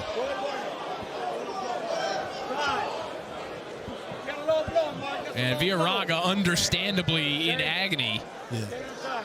Low shot. Was not intentional, but it was low. No, more than likely not. He didn't have to do something like that. But it was low, and it was a very hard shot. Yeah, that was just a full wind-up, full leverage left hook down below. It's safe to say El Cafetero will take his full 5 minutes. He better. He better. This is where you leave your pride outside the ring. Well, foul or not, and Scooby will not be penalized for this shot, but these are shots that stick with you guys. Whether it was legal or not, Villarraga is going to be feeling this one. I don't know, man. I have my opinions about those low blows, man. I've sparred hundreds, if not 1,000 rounds and 75 fights. I've got hitting low. It's not as painful with a cup as these guys act in the ring. You're actually protected from your My man, you sparred when you was a little kid. You had different kind of jewels back then. Stop it. Stop. I always had great jewels, man. Listen, the truth is, it hurts. But it's not like you're getting hit without a cup. And some of these fighters... And you didn't fight Kurt Scooby, so stop it. All right, maybe you're right. Sometimes guys get a little too dramatic. Oh, of course. And wouldn't you? I would too. Milk what you can, especially if the referee saw it.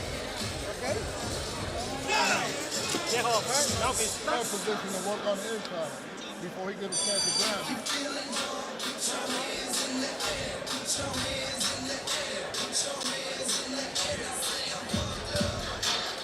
It's happening in the corner. Yeah, a lot of activity in the Villarraga corner right now.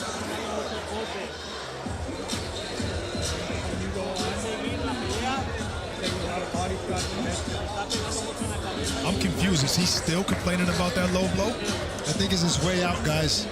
I think it's his way out. Yeah, this would be a situation where if Villaroga opted not to continue, this would be a TKO victory for Scooby.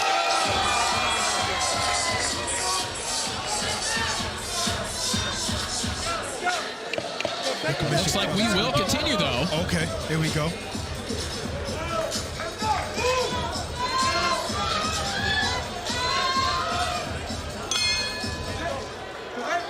We're back to action. Round 5. This one's scheduled for 8, our co-main event. You might have been right, Ock. It might have been looking for a way out, because how do you bounce back, stay on a stool that long, and then all of a sudden you come out with this much aggression and energy? I've seen it happen too many times, guys. The guy has no chance at winning. The low blow is his way out. I think Hector Bermudez has told Scooby that you might have an opponent who's looking for a way out. Give him a reason to follow through on those desires. 100%. Oh, huge left hook there from Scooby.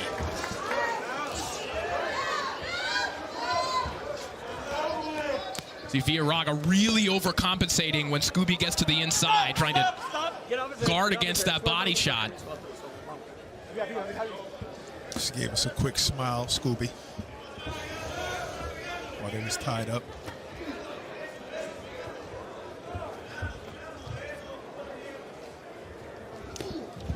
Is a guy like El Cafetero, Corey, just comfortable with finishing this fight on his feet? Is that what we're seeing here? Yeah, well, I mean, at this point in Villaraga's career, it's kind of what his job is. It's to test prospects or young contenders like Scooby, to take them rounds. With a record of 11-11-1, I think Villaroga understands what his role is here. Great combination landed by Scooby, their body and finishing with a left hook up top. What does El Cafetero? Coffee man. So you know, we can get along going to a coffee shop. You know, that's my thing. He might need some caffeine. Absolutely. I've never seen somebody try to move someone's guard with a power punch.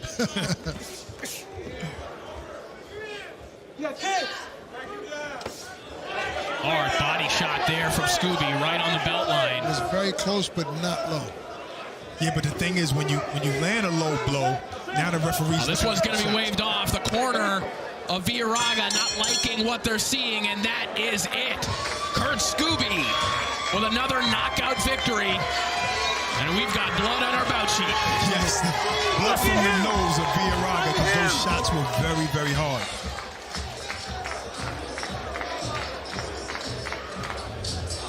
So a new approach, some new weapons for Kurt Scooby. Come on in, come on in. As he's now under the tutelage of Hector Bermudez.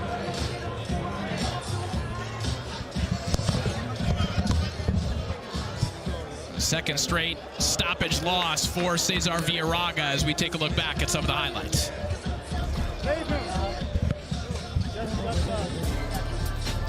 Scooby was relentless in this. Even though that wasn't called a knockdown, I'm sure he felt that left hand to the body. And that was the perfectly placed left hand. I mean, it didn't even look like it landed, so it just grazed the chin and dropped Villaroga. I mean, that would have been a fight ender in most scenarios. Villaroga double tough, and even if the punch resistance is starting to go, he still took a shot and came back for another couple of rounds, Brock. Absolutely, and whether you have a good chin or not, it was the body attack that really did a number on Villaroga. Steady pushing him against the ropes, going forward, staying busy. I like this new Kurt Scooby. Hector Bermudez certainly liked the raw materials that he was being given with Kurt Scooby. A tremendous athlete, just a wild work ethic. Now starting to refine the technique of a Kurt Scooby, who will improve to 16-1 once we make this official in just a few moments. And right, and Bermudez said he didn't know much about Scooby, but he saw that he was talented, and all of a sudden he just got that call out of nowhere that we want to work with you.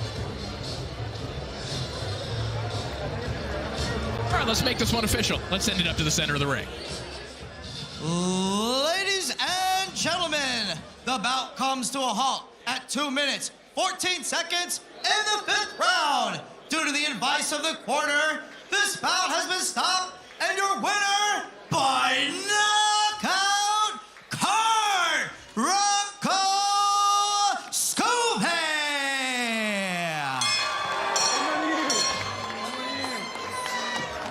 OTX, baby. So the 14th knockout of Kurt Scooby's career. Stopping the 39-year-old veteran Cesar Villaraga. Nice bounce-back win for Kurt Scooby, who is standing by with Ak. First off, congratulations, Scoob. Great performance, great end in stopping your opponent. I noticed something at the beginning of the fight. The way your approach, your head wasn't on the line. You kept moving after the jab, not staying in front of him. Was that part of the game plan and the stuff that you and Bermuda have been working on? Yeah, I mean, use your eyes. You see what you see, and that was the game plan the whole camp. We don't train just for these fights. We train for our 6th title defense.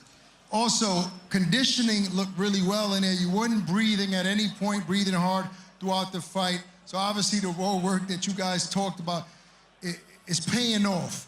What was with the Triple G type Madonna left hook coming over the top? Is that something also that you guys worked out in camp? Well, we call that, shout out to my stablemate, we call that the Palanco right there. So we tried to perfect that, and I landed a few times. I didn't get him out of there, but that's the shot. So moving forward, Scoob, big win.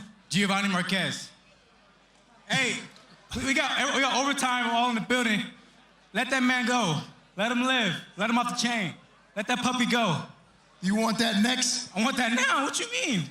Oh, I'm letting it be known. So if he was here, Sean Davis, Shakur, Staven, Giovanni, I want all of them. It's time. I don't get paid. I don't get paid for overtime. I get paid by overtime. Congratulations, Scoob. Good victory. You heard him. All money in. Corey? Thank you so much, Ak. Hey, we wouldn't complain about that one. Kurt Scooby, Gio Marquez. That's a great. We actually wanted that fight last year, but it's great to hear him actually call Marquez out, and I know Marquez wants that fight.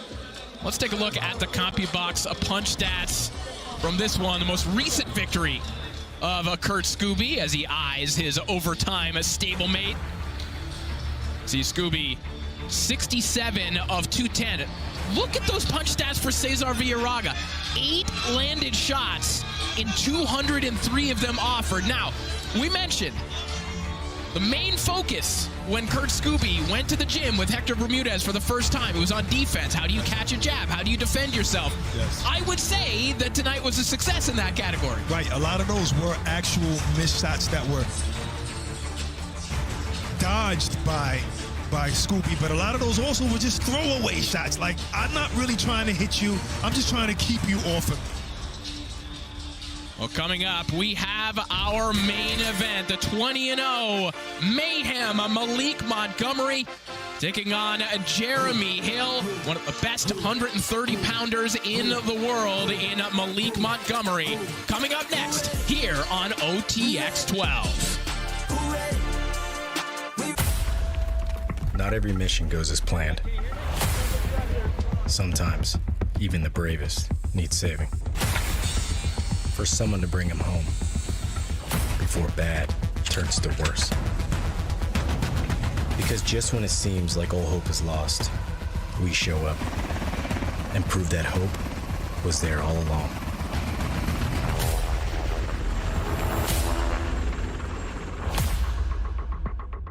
The world awaits for you now, Dalton Smith. Big attack! I dare you. Simply too good. I would sling him in with anyone. I dare you to fight Dalton Smith. Brilliant shot. Have to give Sheffield a big fight. Inch perfect punching from Dalton Smith. He's too good. Oh, tremendous!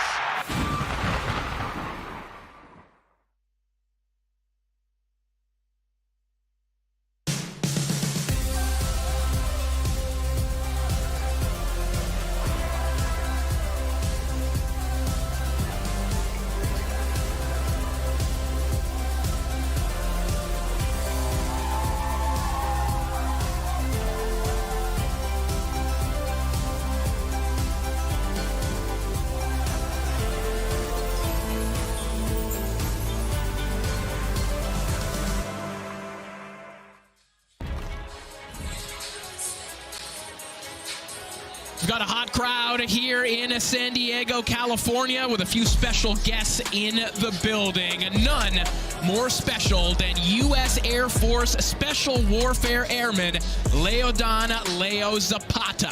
Staff Sergeant Leo spent the day with us yesterday preparing for our OTX 12 fight night tonight. Leo Zapata was born in Fort Polk, Louisiana, but was raised in Hesperia, California, about 145 miles north of San Diego. Enlisted in the Air Force in 2014, he signed up as a TACP, Tactical Air Control Party, from the start and successfully completed the pipeline in his first attempt, graduating in December 2014 with Eagle 97 flight.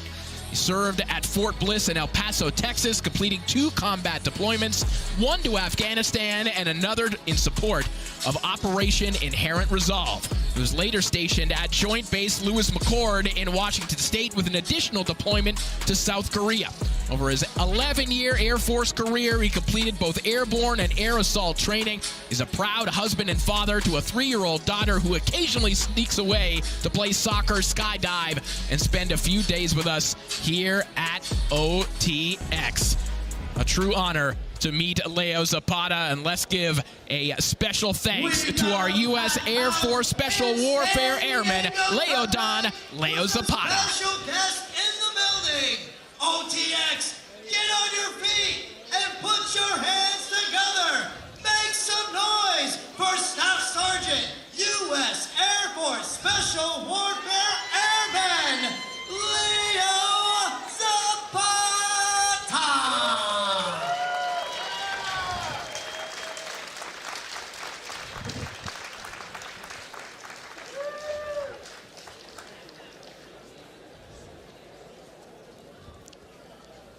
A real honor to have Leo with us ringside for our main event as we take a look at the tail of the tape. Maliek Montgomery and Jeremy Hill will talk about the weight in just a few moments, but we'll talk about these measurables first. Jeremy Hill enjoying a height and reach advantage in this one. Maliek Montgomery has his eyes on some of the big names at 130 pounds. Whether he will remain at 130 pounds or not will be a topic of discussion, but we've got a main event.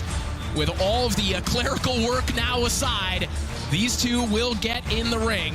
Maliek Montgomery and Jeremy Hill. Yeah, this tells you how. Ladies and gentlemen, let's get the contestants of our main event into the ring. Introducing first, out of the blue corner, Jeremy Hill.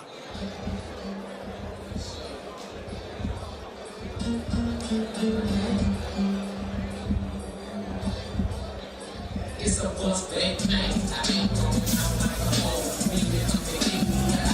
The New Orleans own Jeremy Hill makes his way to the ring. We've seen him on DAZN in the past, scoring a 4th-round knockout over Mark Davis on the Prograis Zaria undercard in New Orleans. Now he gets his own main event slot, and it's a result, guys, of kind of a late career surge. After that knockout loss that he took to Raymond Murataya, he's now undefeated in his last 6 fights and just picked up a win in February. So it seems like a fighter surging at the right time.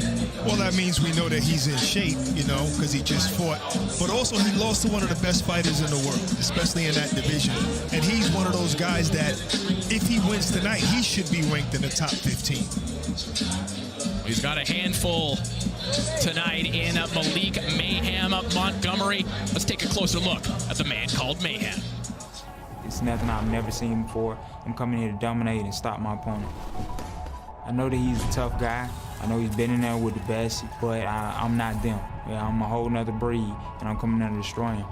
I love fighting on the big stage. It awakens something inside me. My goal is to beat my opponent down and beat him. Beat him every which way, in and out of the ring, ultimate pressure, putting him down.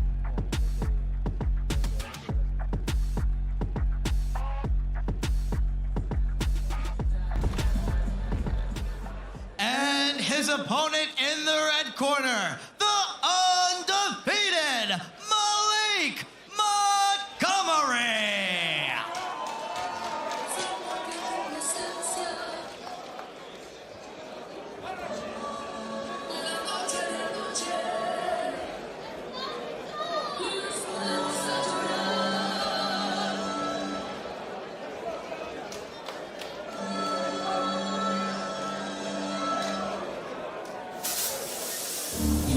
Well,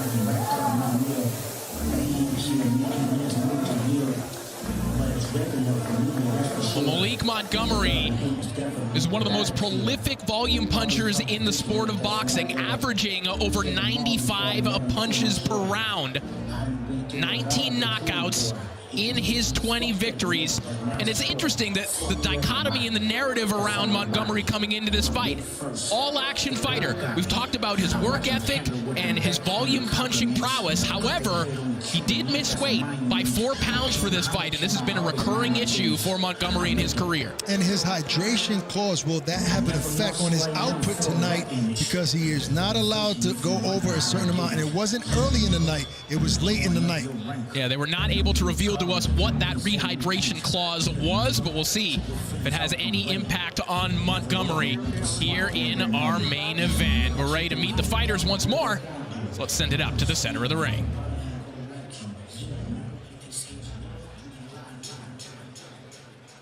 Ladies and gentlemen, this is the main event of the evening, scheduled for 10 rounds of boxing in the super featherweight division.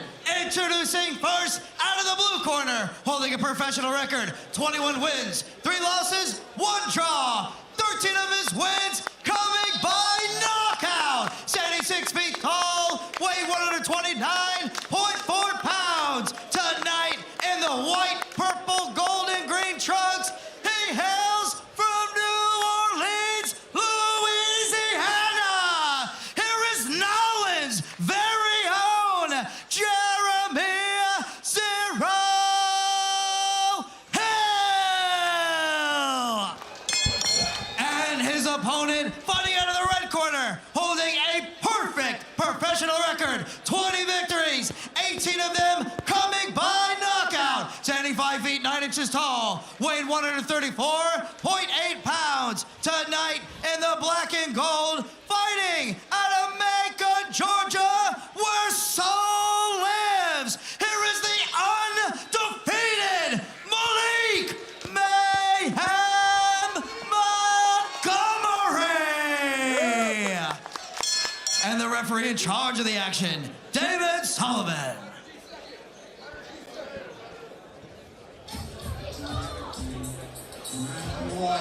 And you know what that means? It must be the money round.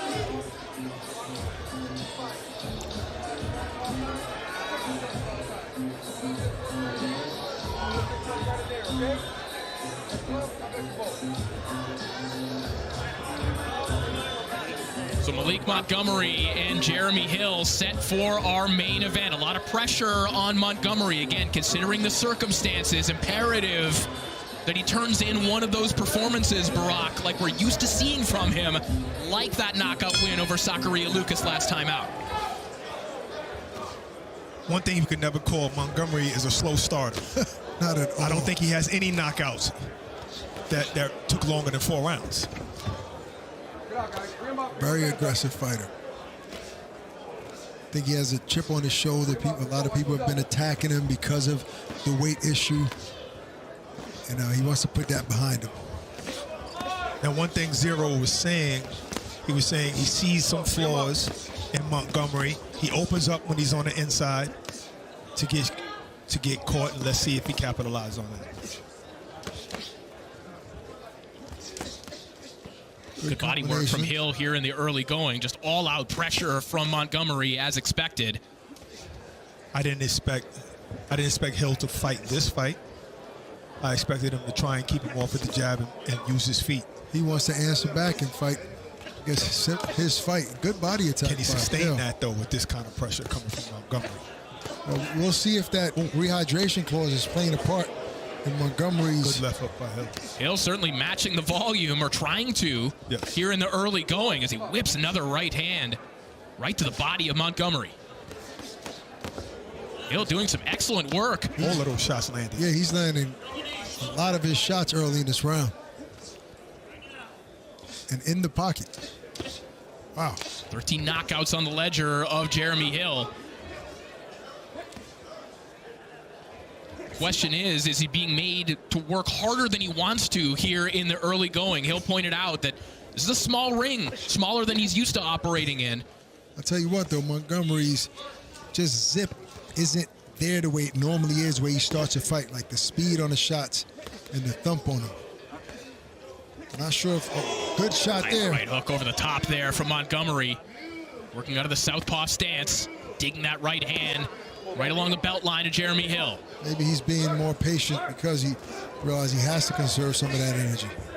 Maybe so. You might be right.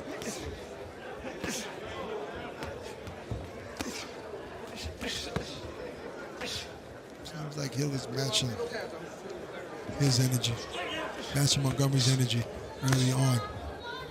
Certainly a step up in opposition for Montgomery as well. Zachary Lucas, obviously a decorated veteran, but in the autumn of his career last time out, Hill probably represents one of the toughest opponents of Montgomery's career, certainly the toughest in the last 5 years or so. 100%. And it's safe to say Hill has won this round, clearly. Oh. Good work there from Montgomery, but back comes Hill. All action in the opening round. And Hill's manager is son of the owner of the famous Jimmy's Corner, really, in New York City.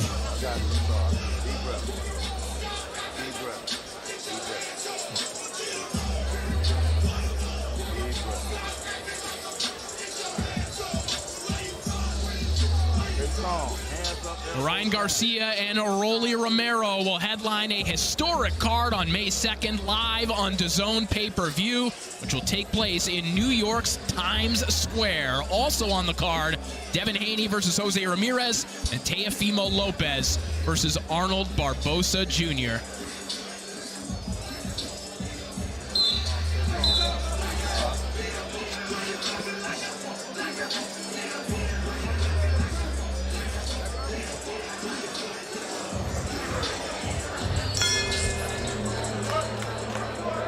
Round two underway. Terrific round of action there to open things up. Jeremy Hill looking to match the pace and the tempo of Maliek Montgomery, which is no small feat. I like to see the punch stats from that first round. You know, Ox said Hill clearly won that round, and I believe he probably won that round, but it was a competitive round. They both threw a lot of shots. Hill just landed more clear shots out that round. No question about that. See Hill trying to make some adjustments already here in this round. You heard his corner telling him, bend your knees, now trying to circle out before he gets his back against the ropes. And that was what Montgomery told us he needed to take away in this fight. Hill's ability to let those power shots go from long range. He acknowledged that Hill could be very dangerous if he can get leverage on his shots. Yes, and that's why you use your legs. And Hill, he really seems composed. He doesn't seem like this pressure is bothering him. No. And he throws his shots. A lot of them are arm punches, and they're from weird angles, but he's comfortable doing that. Right. A lot of them lands and slaps. You're right. Hill said the key to this fight for him is not giving Montgomery what he wants. But it'd be nice to sit down on a couple of Hill's shots so he can give something for Montgomery to think about. Sneaks of shots here from Jeremy Hill, just whipping those shots to the body now as well. Must have hurt me. Not too much leverage from the legs on those shots, though. So we're not sure how much damage they're doing, but they're landing and they're scoring. That was a nice combination and get out of the way. Just weave the jab.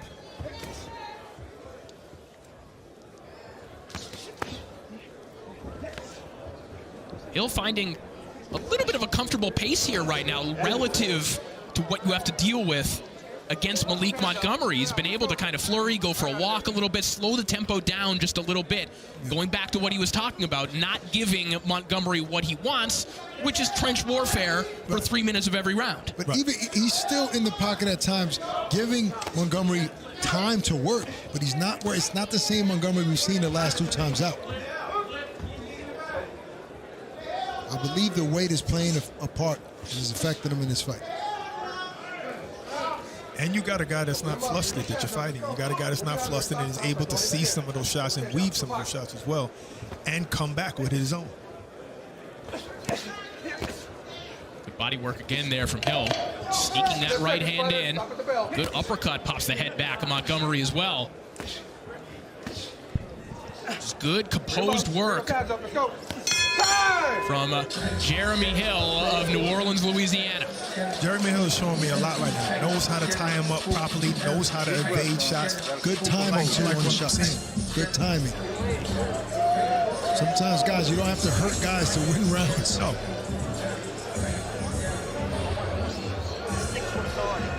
All right, Ak, you asked for the punch stats. CompuBox delivered. There you have it, Brock. Right, that's what I'm saying. Now you see, punch stats are showing you that Montgomery landed more punches than Hill. I'll be honest with you guys. It's only 8 more punches, but still, that's what I'm saying. So maybe the more flush shots are being landed by Hill, but he is applying pressure. You're right. Maybe CompuBox missed a couple of body shots there. You look at the volume once again, 187 for Montgomery. That is right on track with what he usually throws. Right, you said 90-something punches, exactly. Even the percentage seems odd.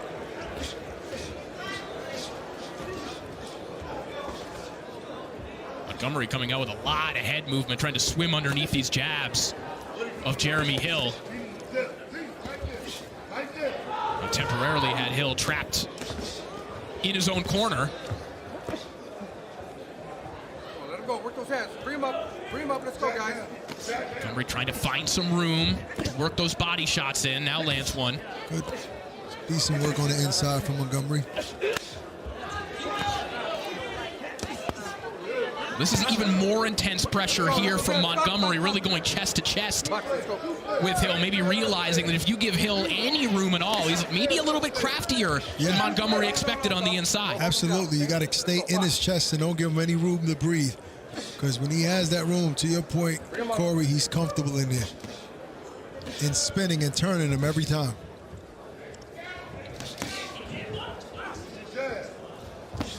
The only thing more suffocating than the New Orleans air that Jeremy Hill trains in is pressure like this. 100 punches around coming at you, chest to chest, as Montgomery looks to pick it up here in the third round. Oh, nice right hook there from Montgomery.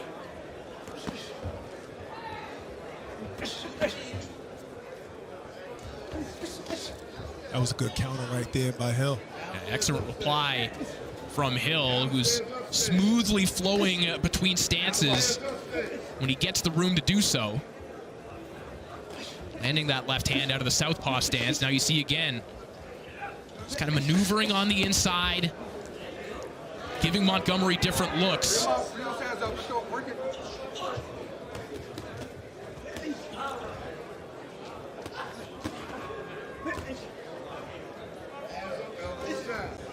Again, Hill not looking overwhelmed or uncomfortable in the face of this pressure.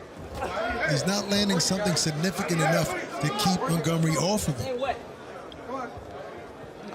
There you go. Just tap, tap, go. Tap, tap, move.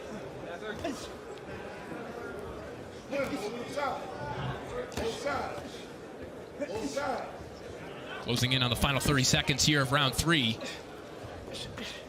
Montgomery just trying to grind Jeremy Hill down. Yeah. Oh, good big left hook landed. Nice left hook. Hill looking for the uppercut at the same time. The left hand of Montgomery got there first. This is uncharted territory for Montgomery. He usually has guys that are going to stay right in front of him, and that onslaught works. But Hill is moving on the go, punching on the go. Let's go. Bring him up. Making every round very competitive. Very. I mean, in that round right there, I'd love to see the punch stats on that round. Because then I'll tell you if somebody's sleeping doing CompuBox. Wake up, goddammit! Get the fucking light out of your head. All of this hanging in there playing this game. When you come in, there you are, laying on the goddamn rope. Get your ass in the goddamn middle of the ring. Work it. I can't be fucking doing this. Well, here's a man who appreciates appreciates the kind of physicality we're seeing in this fight. LA Chargers linebacker Bud Dupree in the house, ringside taking in the action.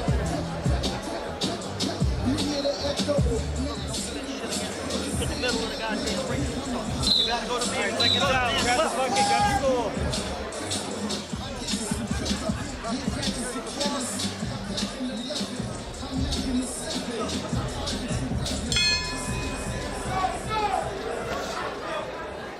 Back to action here in our main event, and back to the same spot where Montgomery wants to be. He lands a nice left hook in the opening 5 seconds of the round. Hill answers right back.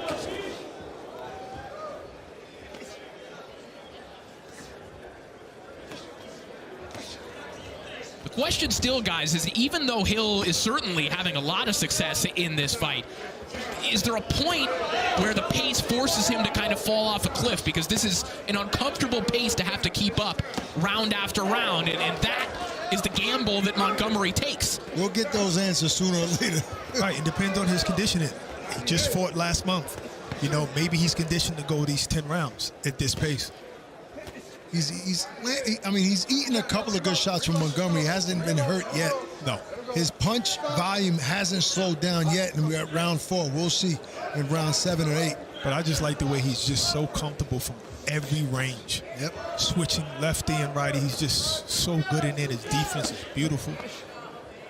Two very different personalities in the ring as well, just in terms of their demeanor in the ring. That ultra-relaxed approach of Jeremy Hill, and then this hyper-aggressive, hyper-physical style of Mayhem Montgomery. Almost like nonchalant, like he's not taking it that serious, but that's just his style. Like slow-mo, it plays for the Warriors, if you guys know basketball.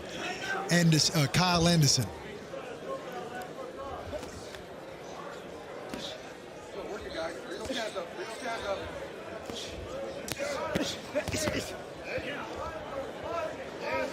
Maliek is definitely making him fight his fight. But like I said before, Hill is good inside as well. Hill's got a lot of different tools as well. He described his style as like a pot of gumbo. Just throw everything in there. He can do a lot of different things. He did say that. Seems like neither guy can hurt the other guy yet. They haven't been able to yet thus far. Good left hook to the body by Hill there. Maybe the rehydration clause did have an effect on Montgomery, because I do think he'd be a little bit more aggressive.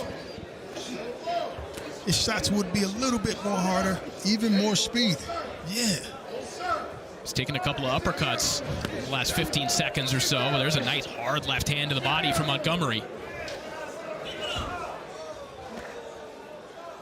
Jeremy Hill, very emotive in the ring as well, talking to the referee, talking to his corner.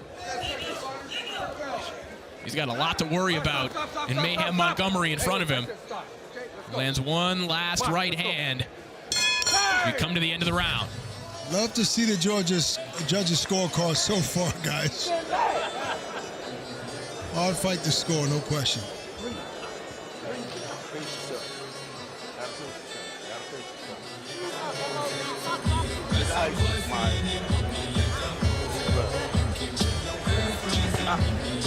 Wipe that up in the corner there, guys.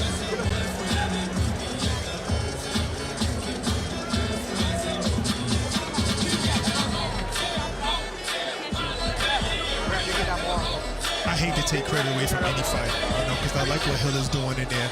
But this doesn't look like the same Montgomery to me. Like, literally, even when he was going back to his corner, he looked a little Watch your head. off Stop balance. leaning with your head, okay? You know, so being dehydrated is a dangerous thing.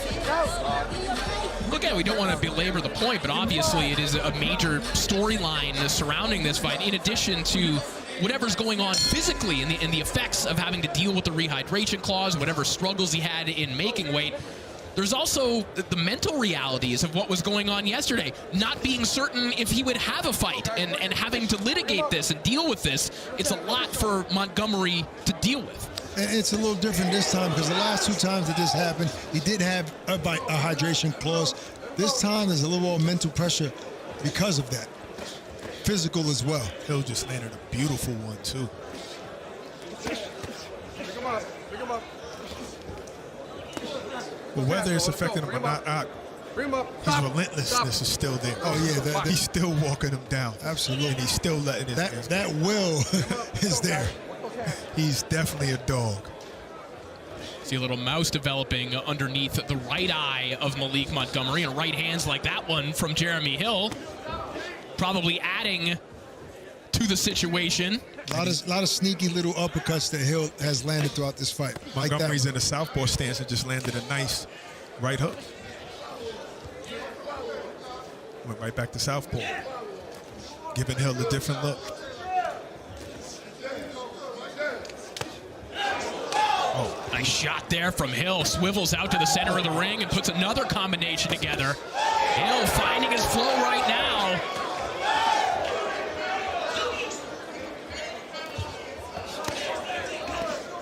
Getting confident. You don't want to get sloppy, though, Hill. Not overly confident. Not with a guy like Montgomery in front of you. No way. And that's the thing. If this is the normal Montgomery, if he really has it inside of him, he could still be comfortable in his mind knowing that, but ninth round, I'm still going to have the energy. But we don't know. You know, Hill has signs of the, you remember Emmanuel Augustus, the drunken master, doing similar things in there. Louisiana's own. Yep. Emmanuel Augustus Maybe inspired him a little bit. He did a little hop like him. Yeah, just now. He did that little hop like Emmanuel used to do.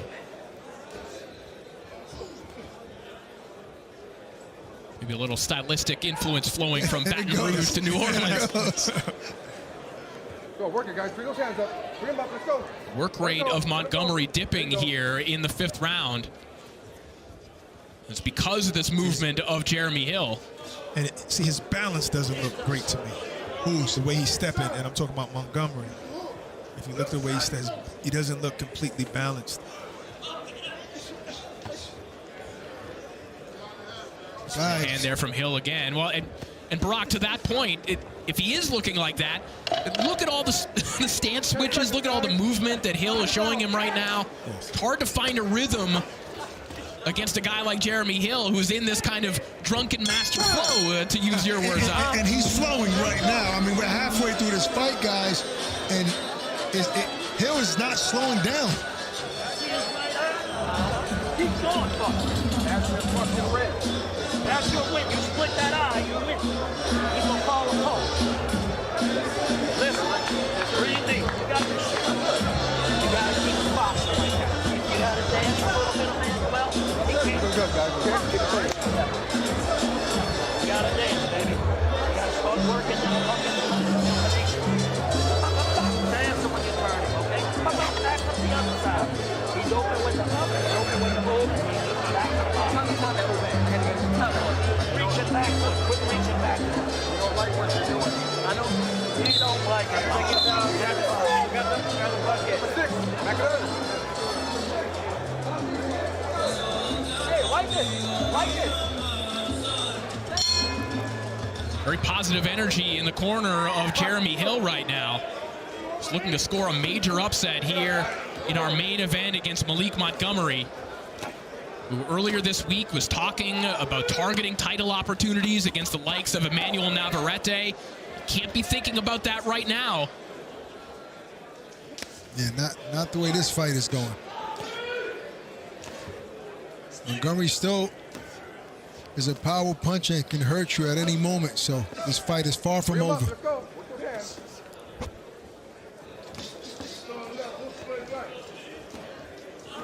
Those punches from those type of angles, Barack, you're not ready for them. It seems like Maliek has to reset at times, and before he does that, Hill is already turning them and landing shots.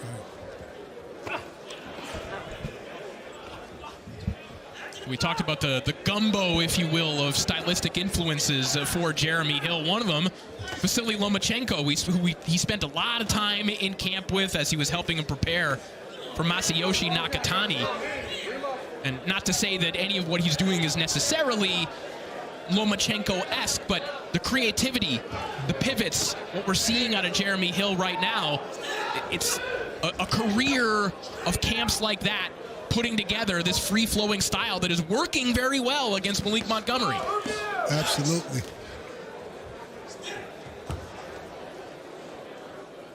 showing great condition. Both guys, I mean, considering the circumstances for Maliek with the hydration clause and the weight issues, he's still moving forward constantly throughout the fight. And I don't want to keep bringing up this rehydration clause, like, hard to ignore it. Right, but, you know, I don't want it to be a stain on Hill, you know, for what he's doing, because in reality, if you're going to come in overweight, you got to give me something back. You're right. You're right. No, I'm definitely not taking any credit away from Hill's performance tonight. He's still fighting Maliek Montgomery in there. Yes. Beautiful combination there from Hill.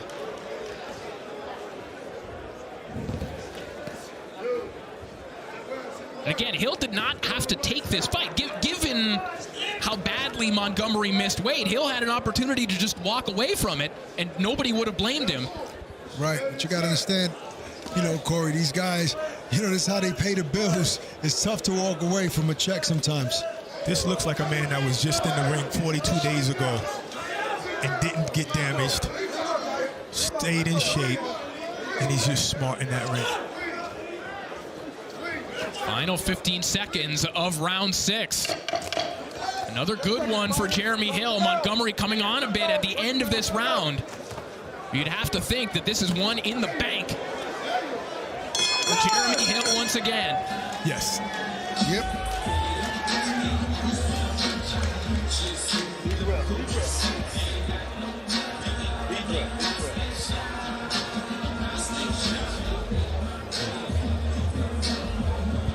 Well, Canelo Alvarez returns to DAZN as he heads to Saudi Arabia for Riyadh season against the undefeated William Skull for the undisputed super middleweight title.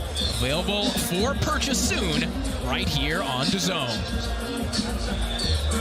Hands up. Run them this way. Run them this way. Boom, boom, boom, boom. Hands back up. Well, they've got the mega ice pack out from Maliek Montgomery here, Brock. For his entire face.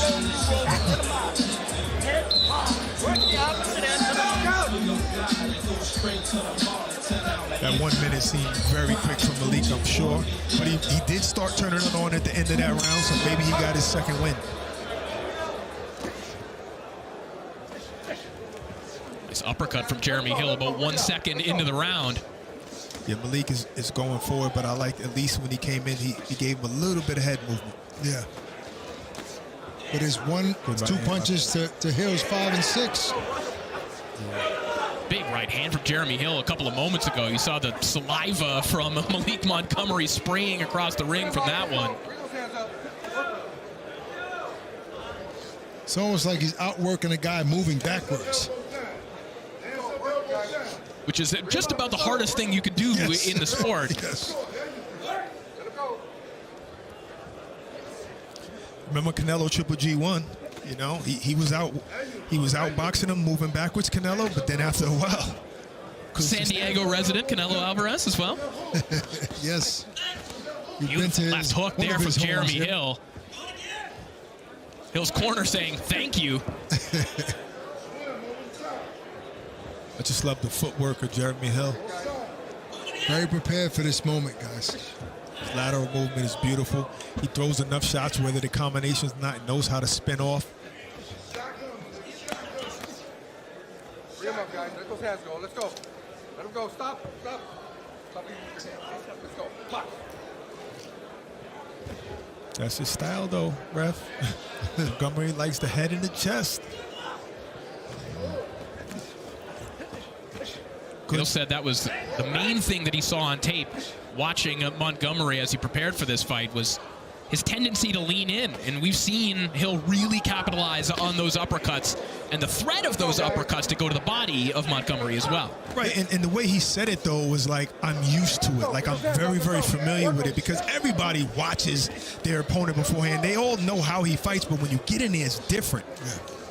Hill and his team in the fight, I mean, is very confident going into this fight with this matchup. I mean, they said, hey, we see some holes. We're going to exploit them. Seems like they were right on track for the most part.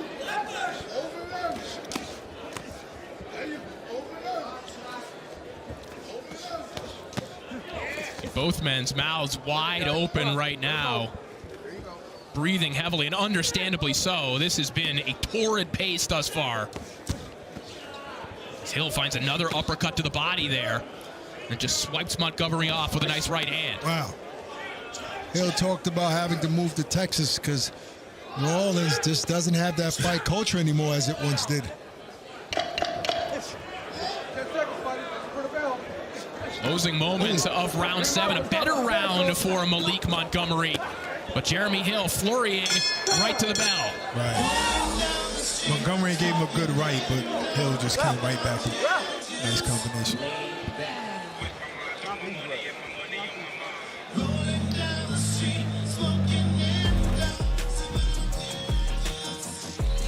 This is what you call ring generalship by Jeremy Hill.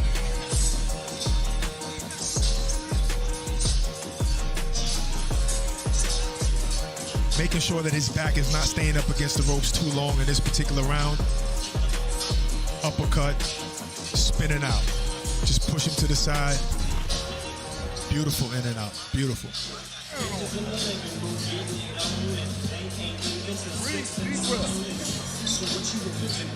Great legs, came in shape, pivoting out. Beautiful performance. Fucking win these round games. Get to work, huh?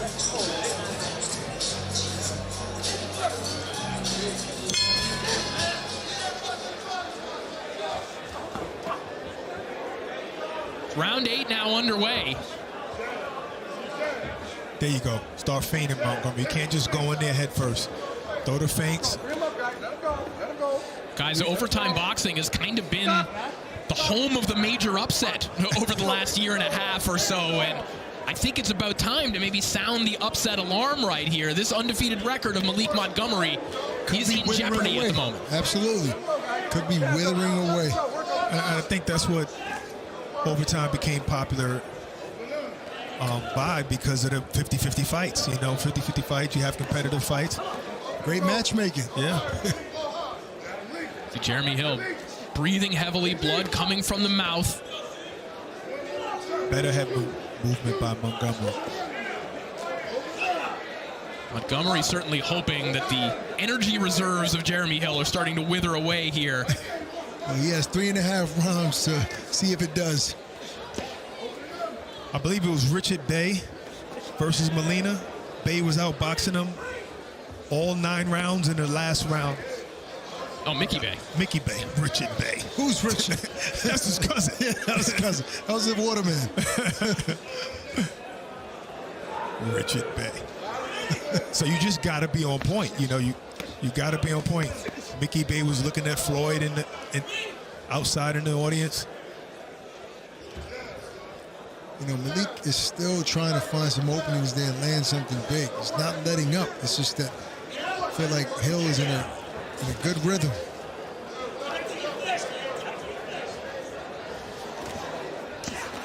Nice right hand to the body there from Montgomery. You see glimpses of Montgomery there now.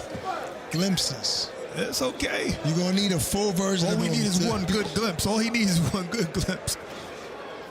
The question is, can he find that one big shot? Because even though Montgomery has the gaudy knockout record that he has, it's interesting because he has a lot of early knockouts, but it's almost because he overwhelmed them with pace quickly. Yeah. It wasn't that kind of like marathon grind you down stoppage. Right. It's him beating you in the 400 meter and leaving you in the dust. He's never had on the first turn. Right, he's never had to wait this long to get a knockout.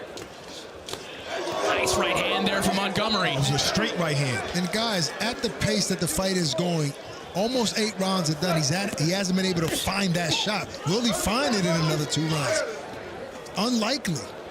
The other question is, what are the judges seeing right now? Are they liking just the come forward aggression of Maliek Montgomery? Are they seeing these clean shots from Jeremy Hill? What are they liking right now? They're not seeing these clean shots, Corey. They're blind. All of them. These shots are landing cleanly. Nice counter right hand from Hill right at the bell. 2 to go in our main event. Gotta call it like I see it. What I noticed is that Hill is just really focused on Montgomery. Right after that, he wants to see his composure, see if he's tired.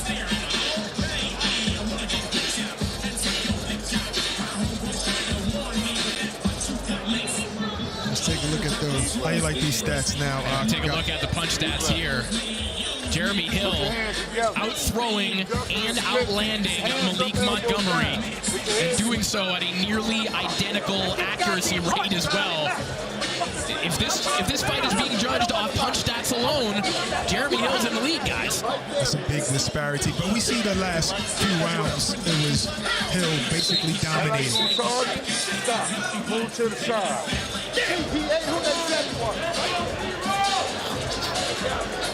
Maliek Montgomery trying to avoid disaster here in our main event. Jeremy Hill looking to score a colossal upset and change his career trajectory entirely. Or rather, maybe keep it on the trajectory it's been on. This 6-fight undefeated streak that he's been on. Things really rolling for Jeremy Hill, and he has been on a roll in this fight. I just think he's choosing the right punches. You know, he knows when to jab. He knows when to throw 3-4 jabs to throw his rhythm off.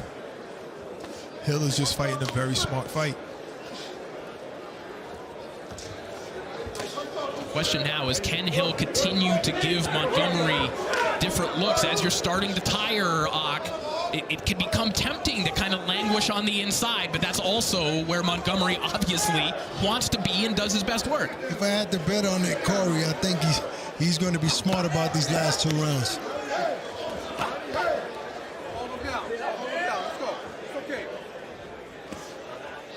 And I'll be remiss if I don't say that it doesn't seem like a typical Maliek Montgomery in there. The ferocious. And this is not taking any credit away from Hill. Montgomery said that he was sick for about 3 weeks, and that was the main reason he feels why he had those weight issues. So Montgomery, however you slice it, not 100% coming into this fight. That's not to say that Montgomery is the victim in this scenario, but there are things that he's had to deal with over the last 4 weeks that might be weighing him down. No pun intended. 100%. And Hill's even landing body shots at times that isn't helping with the weight issues here. When a guy's depleted and dehydrated like that, those body shots take everything out of him. Hill lands a nice left hook to the body. Montgomery just trying to drive him back, but not able to force Hill into these extended exchanges on the inside. Hill kind of able to participate in them when he wants and then go for a walk. Right, and I think maybe that's why Montgomery's just switched southpaw, because Hill keeps going to that right-hand side. Maliek Montgomery has landed some big shots in this fight, guys. He hasn't been able to hurt Hill, and I think that also played a major part in the fight, because Hill has that comfortability in the pocket there.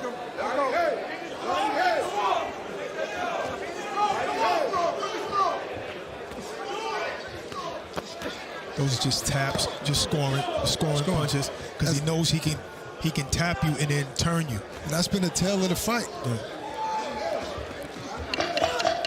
Final 10 seconds of round 9. And we could be on the brink of a major upset here in our main event.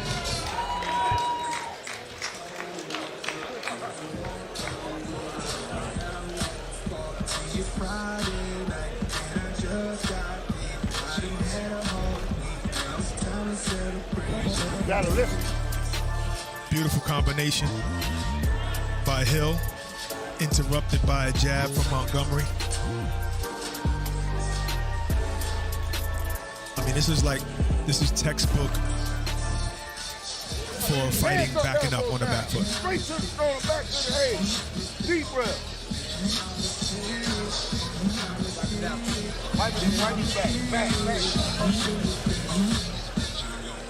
I've never seen this kind of look.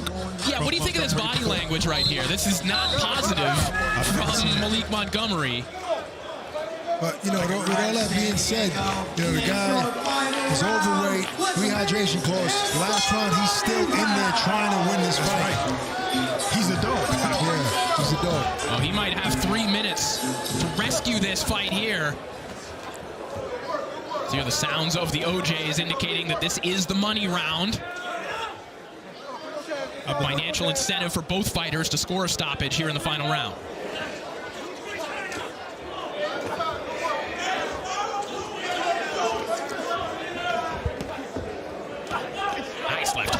from Jeremy Hill. I think Hill sees a man that might be tired, might be fatigued, but there's no give up in him. Not done. So, right, exactly. He's not done.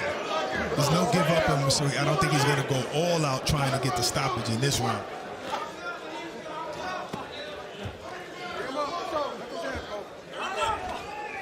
Just keep winning the round impressively like this, landing more shots. Well, and early in the fight, again, we were kind of describing this as Hill matching the volume of Maliek Montgomery. Montgomery, obviously the aggressor in this fight, but as the punch stats have shown, and you pointed out, Barack, he's out-throwing Montgomery while moving back. Yes. That's usually not the case. Usually, the guy going back can score more punches, but he's never usually the guy throwing the more punches. Yeah. I think that happened in Mayweather-Pacquiao. He out-punched him by a few punches, Mayweather. Throwing a couple of more. All-time jabs there from Hill, just catching Montgomery before he can get his flurry started. We are closing in on the final minute of this contest.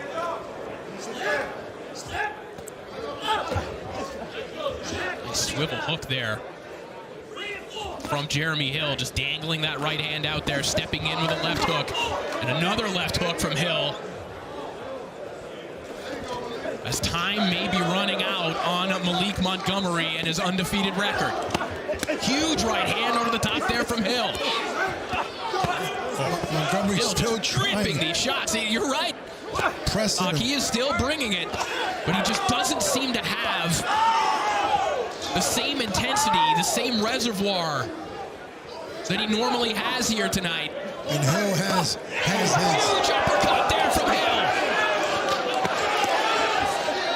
Seems like he heard Montgomery there for a sec. With the uppercut, it looked like he heard him. But he's still on him. Montgomery's still on him, still throwing some heat. Massive combination there from Hill once again. Big shots landed by This Hill is a big statement. Closing the show. Hill, who may be on the brink of a life-altering victory. Wow. What a performance and ending by Jeremy Hill. Shout out to Montgomery. Yes. Shout out to Montgomery by giving his all under the circumstances. What an effort. But Jeremy Hill just had that dream fight. The fight of his life.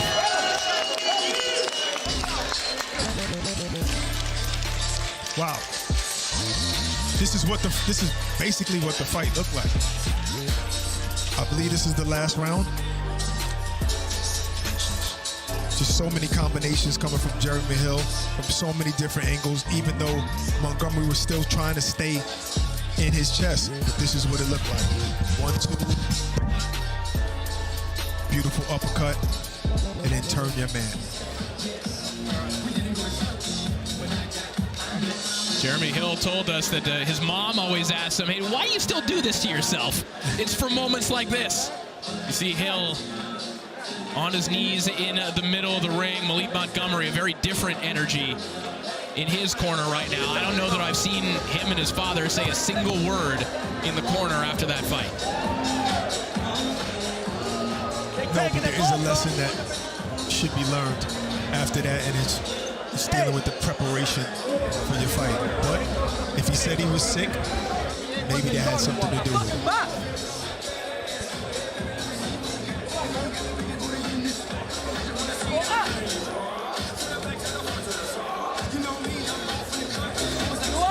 Nervous moments here as the scorecards are in the ring. First, let's have a hand. What an incredible fight. After 10 rounds of action, we go to the judges' scorecards for decision. The judges render the scorecards 93-97, 93-97, and 92-98, all for the winner by unanimous decision. Out of the blue corner, Jeremy Hill. You won it. Thank you, San Diego. So Jeremy Hill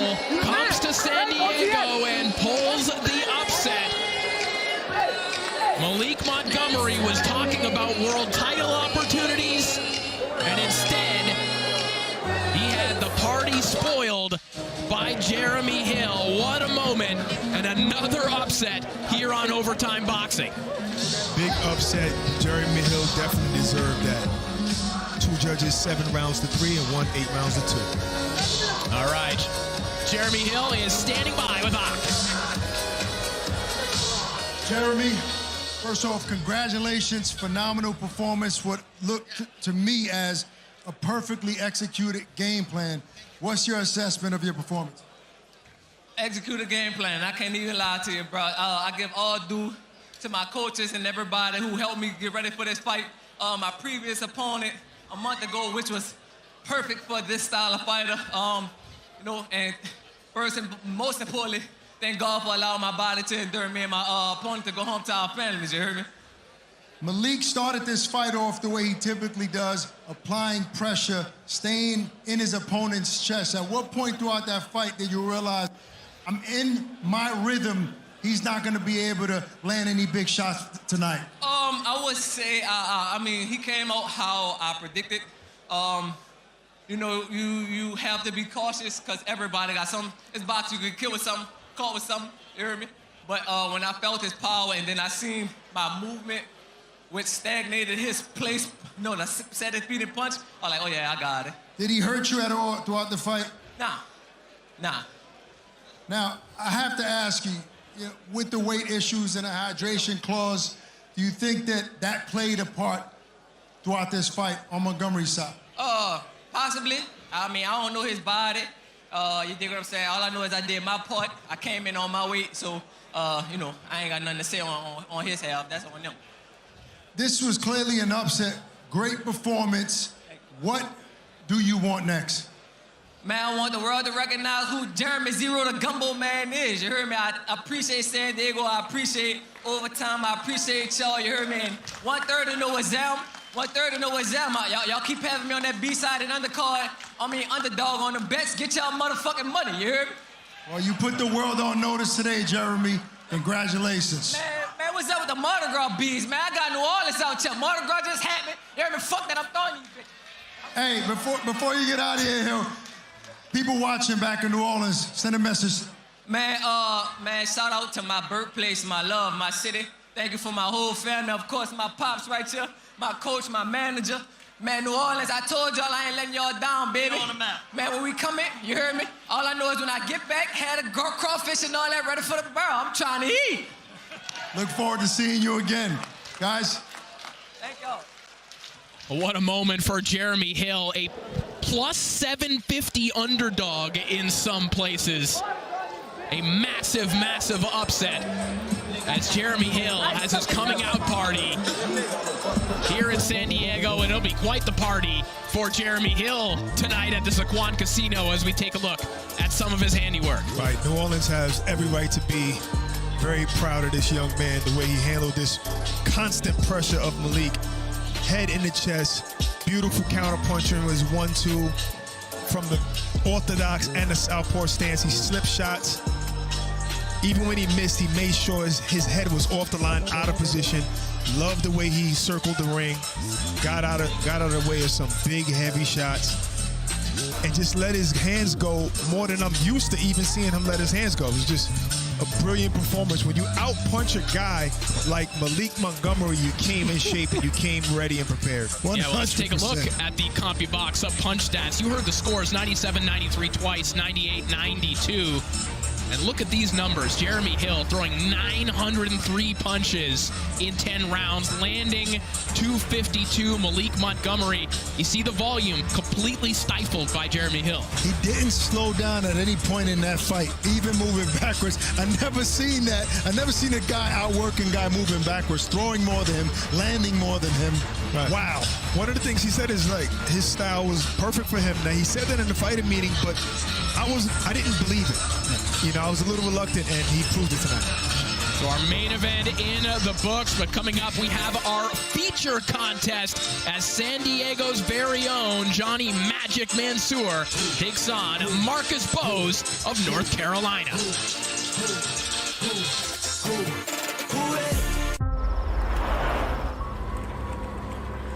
There are times when you run into the fire, and times when it's up to you to bring it. I know we're the ones who bring it.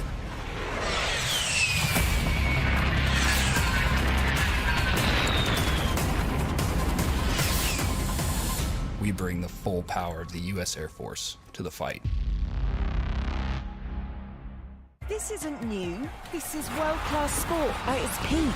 Witness football, volleyball, basketball and boxing.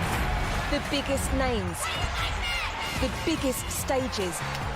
Brilliant finish! The best in the world. Got to celebrate. Unmissable. This is off the scale. This is where you watch. Written in the stars. DAZN is the global home of women's sport. What up, everybody? Welcome to another episode of the Travis Hunter Show. There's supposed to be beef. What did you mean by bland? You think you can score me, right? Why would I not think that I can score you? You know, I still don't realize I have the trophy right here.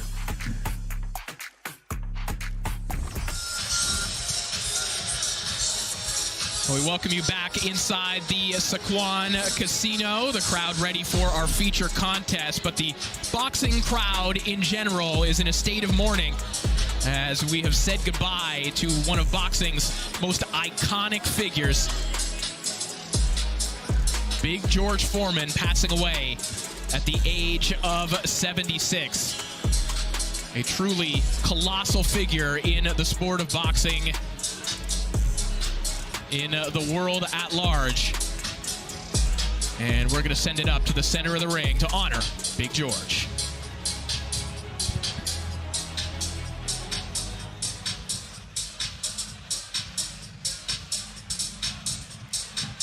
Ladies and gentlemen, here at Overtime Boxing, we would like to pay our respects to George Foreman.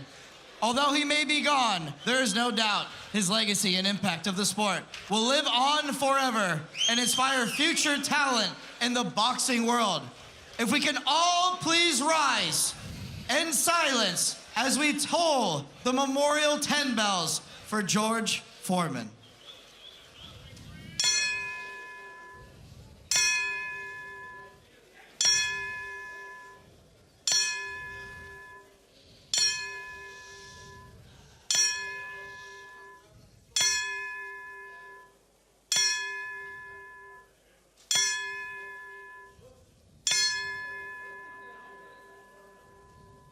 Thank you very much. You know, guys, hard to believe that we're in a world without George Foreman now. For fans of a certain age, like myself, George Foreman was your heavyweight champion, the voice in your living room every week on HBO, and also in your kitchen with you. It's astonishing that the world is without Big George. As a fight fan, he's been part of our entire lives. And one memory that really takes me back was when he won the title at 45 years old against Michael Moore. I remember leaving the boxing gym with my brothers. We were at a friend's house, and it was an epic moment. It was just so inspiring. I mean, he's done so much for the sport. One of the greatest heavyweights of all time. Young George might have been not as skillful, but he beat champions. He beat great men. 1973 winning the title. Just an amazing man. Came back 20-something years later and won it again. That'll never happen again in history, especially in the heavyweight division. And of course, Big George with a San Diego connection as well. Once trained alongside the legendary Archie Moore at Archie's salt mine about 17 miles from here in San Diego, California. And speaking of San Diego, it is San Diego's own Johnny Magic Mansour who gets the final slot here tonight as we take a look at the tail of the tape. As Mansour will take on Marcus Bowes here tonight. You see Mansour enjoying a colossal height advantage and a reach advantage here tonight as the 24-year-old Mansour looks to put on a show for his hometown audience.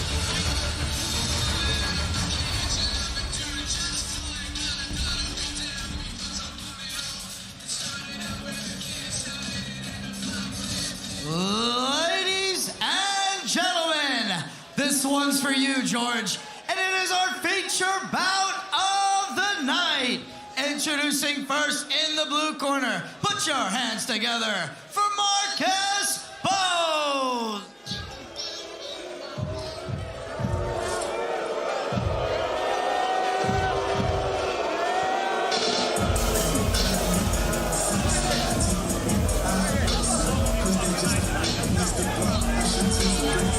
Well, let's talk about the highs and lows of Marcus Bowes. On October 12th, Bowes scored his first win in over 2 years, breaking that losing streak with a win over Anthony Foy in Virginia. However, 12 days later, he was in the ring on a Golden Boy show in Indio and was knocked out by a Caden Griffiths. That was last October. He told us that he took that fight because he had some financial realities that he needed to take care of. But tonight, you see, says that he had a full month to prepare. Is looking to spring the upset in our feature contest. Highs and lows of Marcus Bowes, that's bars. But that's 99% of every fighter. You do this for the money. Let's take a closer look at the man he'll be staring across from in just a few moments, Johnny Magic Mansour.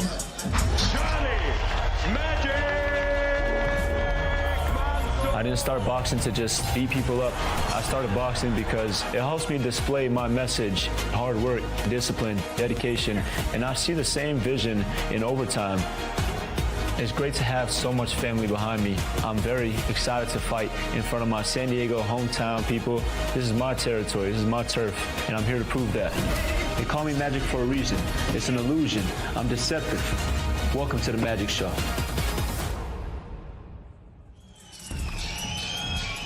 And his opponent in the red corner, Johnny Mansour.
I used to break the times like this, to grind like this, so I had to grind like that, to shine like this. In a matter of time I spent, was locked up in the back of the paddy wagon, cuffs locked on the wrist. See my dreams unfold, nightmares come true. It was time to marry the game, and I said, yeah, I do. Wait a minute, y'all know I was finished.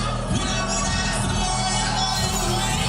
Fix it on me, so I come out on the feet. Don't let me, my team say, kept it on the Well, Johnny Mansour used to pray for times like this. He grew up fighting in this casino as an amateur, where he became the 2023 National Golden Gloves champion and is now 3-0 in his pro career. The 8-time National Amateur Champion has packed the house here in his hometown. You know, Corey, a guy with 3 fights, it's rare to see a guy to bring 20, 30 people to an event.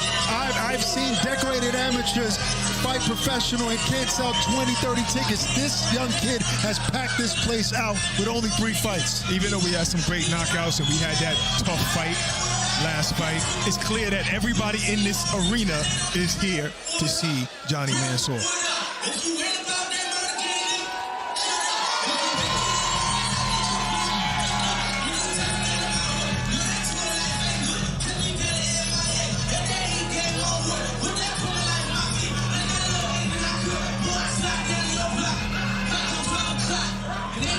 This is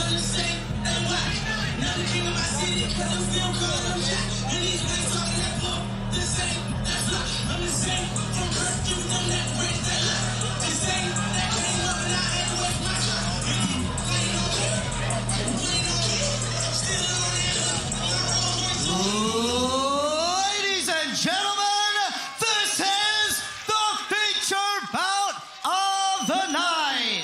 Sponsored by the U.S. Air Force. Sanctioned by the California State Athletic Commission with Commissioner Peter Villegas and Executive Officer Andy Foster. Our three judges at ringside are Pat Russell, Alejandro Rochin, and Jose Colmilan. And when the action begins, our referee in charge, Rudy Battericon. And now, live on DAZN, here at the Heritage Event Center in the Sequan Casino Resort in beautiful San Diego, California. The action starts now. 6 rounds of boxing in the lightweight division. Introducing first, out of the blue corner, a veteran of 10 bouts. 2 of his wins coming by way of knockout. 75 feet 6 inches tall, weighing 135 pounds even. Tonight in the blue and tan trunks from Roxborough, North Carolina, here is Marcus Bowes. And introducing his opponent, fighting out of the red corner, holding a perfect professional record. 3 victories, 1 of them coming by knockout. 75 feet 10 inches tall, weighing 134.4 pounds. Tonight in the white and blue trunks, he hails from San Diego, California. Here is the 8-time national champion, the 2-time Golden Gloves champion, the fighting pride of the Middle East, now returning right here in San Diego. Here is Johnny Magic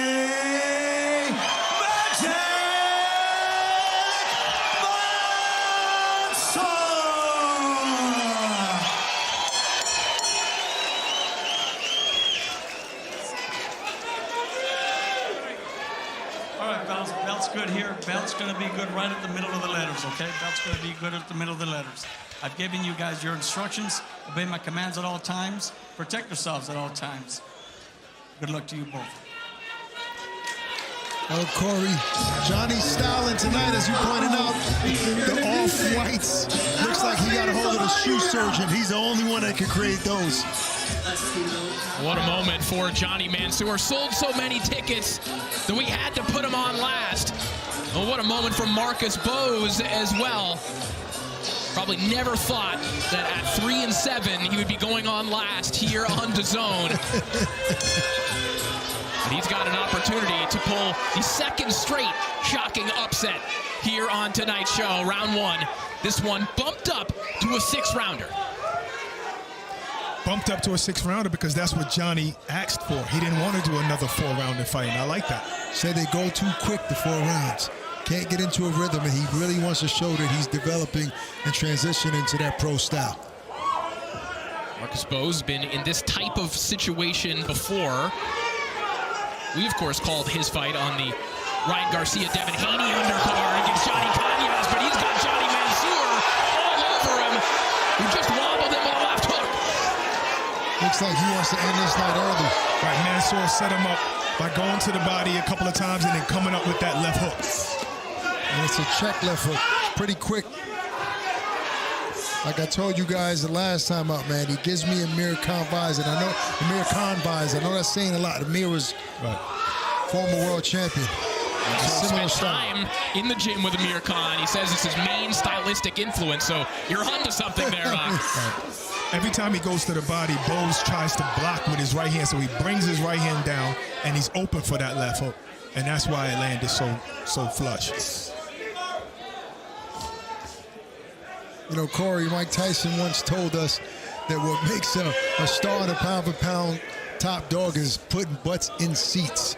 And looks like he has working on that. Which I don't agree with. I don't agree with you. I knew you were going to say I don't agree with Mike. I knew you were going to say. Who cares if you put butts in seats? I mean, we care. What? But that has nothing to do with pound for pound. The business It has nothing to do with the pound for pound list. Nice right hand there from Mansour right down the pipe. Good uppercut. Sneaks that one in there as well. Was tightening up on the guard, not wanting to get caught with another one of those big left hooks. That was nearly a fight ender in the opening minute. Ooh. Bo's trying to come over the top. Just power shots of his own. You know, we don't know what with Johnny, what arena he would fill anywhere else, but we know he has San Diego sewed up. Oh, that's a fact. I like that left hook to the body from Mansour. Bo's using some of that wrestling background, the MMA training background to just push Mansour back. He got buzzed by a right hand, trying to swim underneath. But this body work from Mansour is diabolical. He might not get up from He's not getting up for that body shot, guys. This fight is over. Johnny scores a first-round knockout. Johnny Mansour, the first-round knockout. The money round by the Magic Man. That's what everybody here came to see. And he gave them the show that they came to watch. It's not so bad that you guys had to wait to the last fight because you got what you wanted.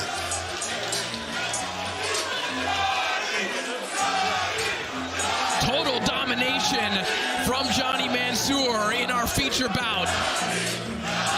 And you saw the effects of that body work on Marcus Bose. The legs gave out almost like he took a shot to the temple, Barack. That was devastating. Devastating shot. He gets his second knockout of his career. And 2 seconds before that, he had landed another body shot that made him kind of sit down on the ropes. Jab it to the body. And he came upstairs with the left hook because Bose just kept dropping that right hand. Just trying to hit the target. He was going to the body since the beginning, and once he landed that last shot to the body, that was it. Delayed reaction like body shots usually are, and that's the end of the fight. Couldn't get up for that 10 count.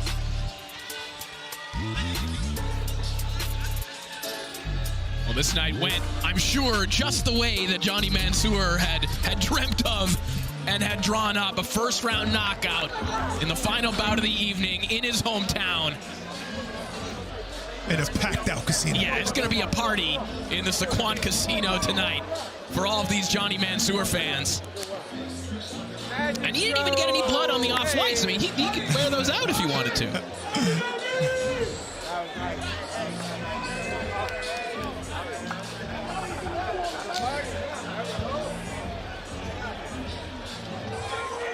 All right, looks like we are ready to make this one official. Let's send it back up to the center of the ring. Ladies and gentlemen, the bout comes to a halt at 1 minute, 49 seconds, and the very first money round. Declaring the winner by knockout, Johnny Magic Montgomery.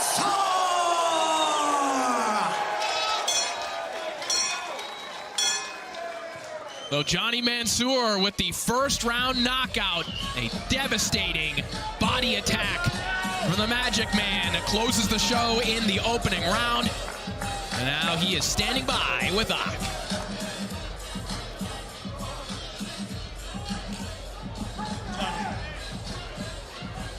First off, Johnny, congrats on a great first round performance, getting that knockout victory. A lot of pressure going into an event like this in your hometown, walking to the ring. What was the goal and the game plan? What was it to get him out of there right away? You know, first off, I'm gonna thank God for this victory. And let me say one thing. These are not my fans. Everybody in this building is my family. These are my supporters. We taking over boxing, but I want to say one thing. I want to dedicate this fight to my mother. She wasn't able to be here tonight, but I love you, Mom. This victory is for you. Johnny, you know, one of the hardest things as a prospect is to put butts in seats, get people to come watch you.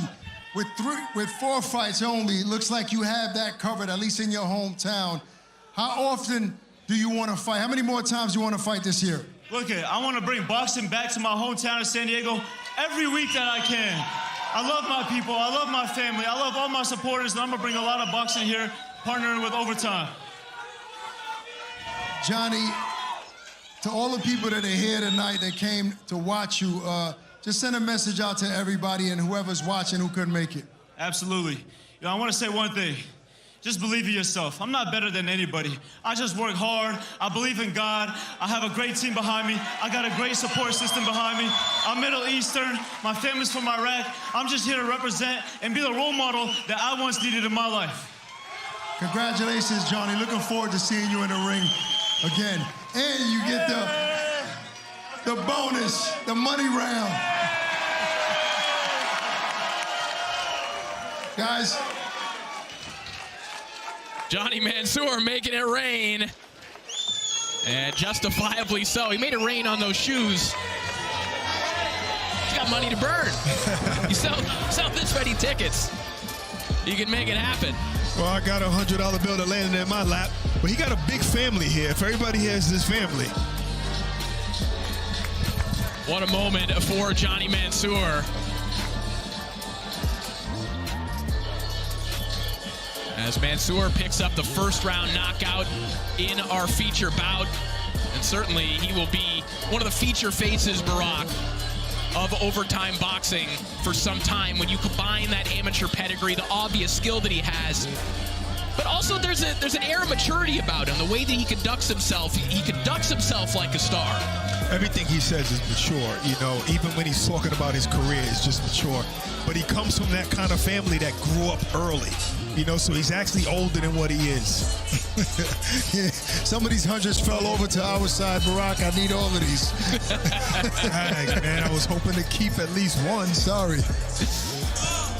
What a night of action from here in San Diego. Guys, your final thoughts on a night that was punctuated with one of the biggest upsets in boxing so far this year. Well, I think that in the fights that were supposed to go short, like we saw, the knockouts we saw, that happened. That was nice. But the upset is what did it for me. The upset, Dante Lane learned a lot tonight. I agree with that, and I would say Jeremy Hill put the world on notice, especially the 130-pound division. Very crafty, tricky fighter. He earned that victory today. I think he stood out to me. But it's safe to say that Johnny is our star in the making. What he's done today, it's rare for a prospect to do. So that does it for an excellent night of action here in San Diego at the Sequan Casino. For my broadcast colleagues, Ak and Barack, and for our producer, Lauren O'Connor, making us look and sound good all night long, I'm Corey Erdman saying so long, and we'll see you at the fights.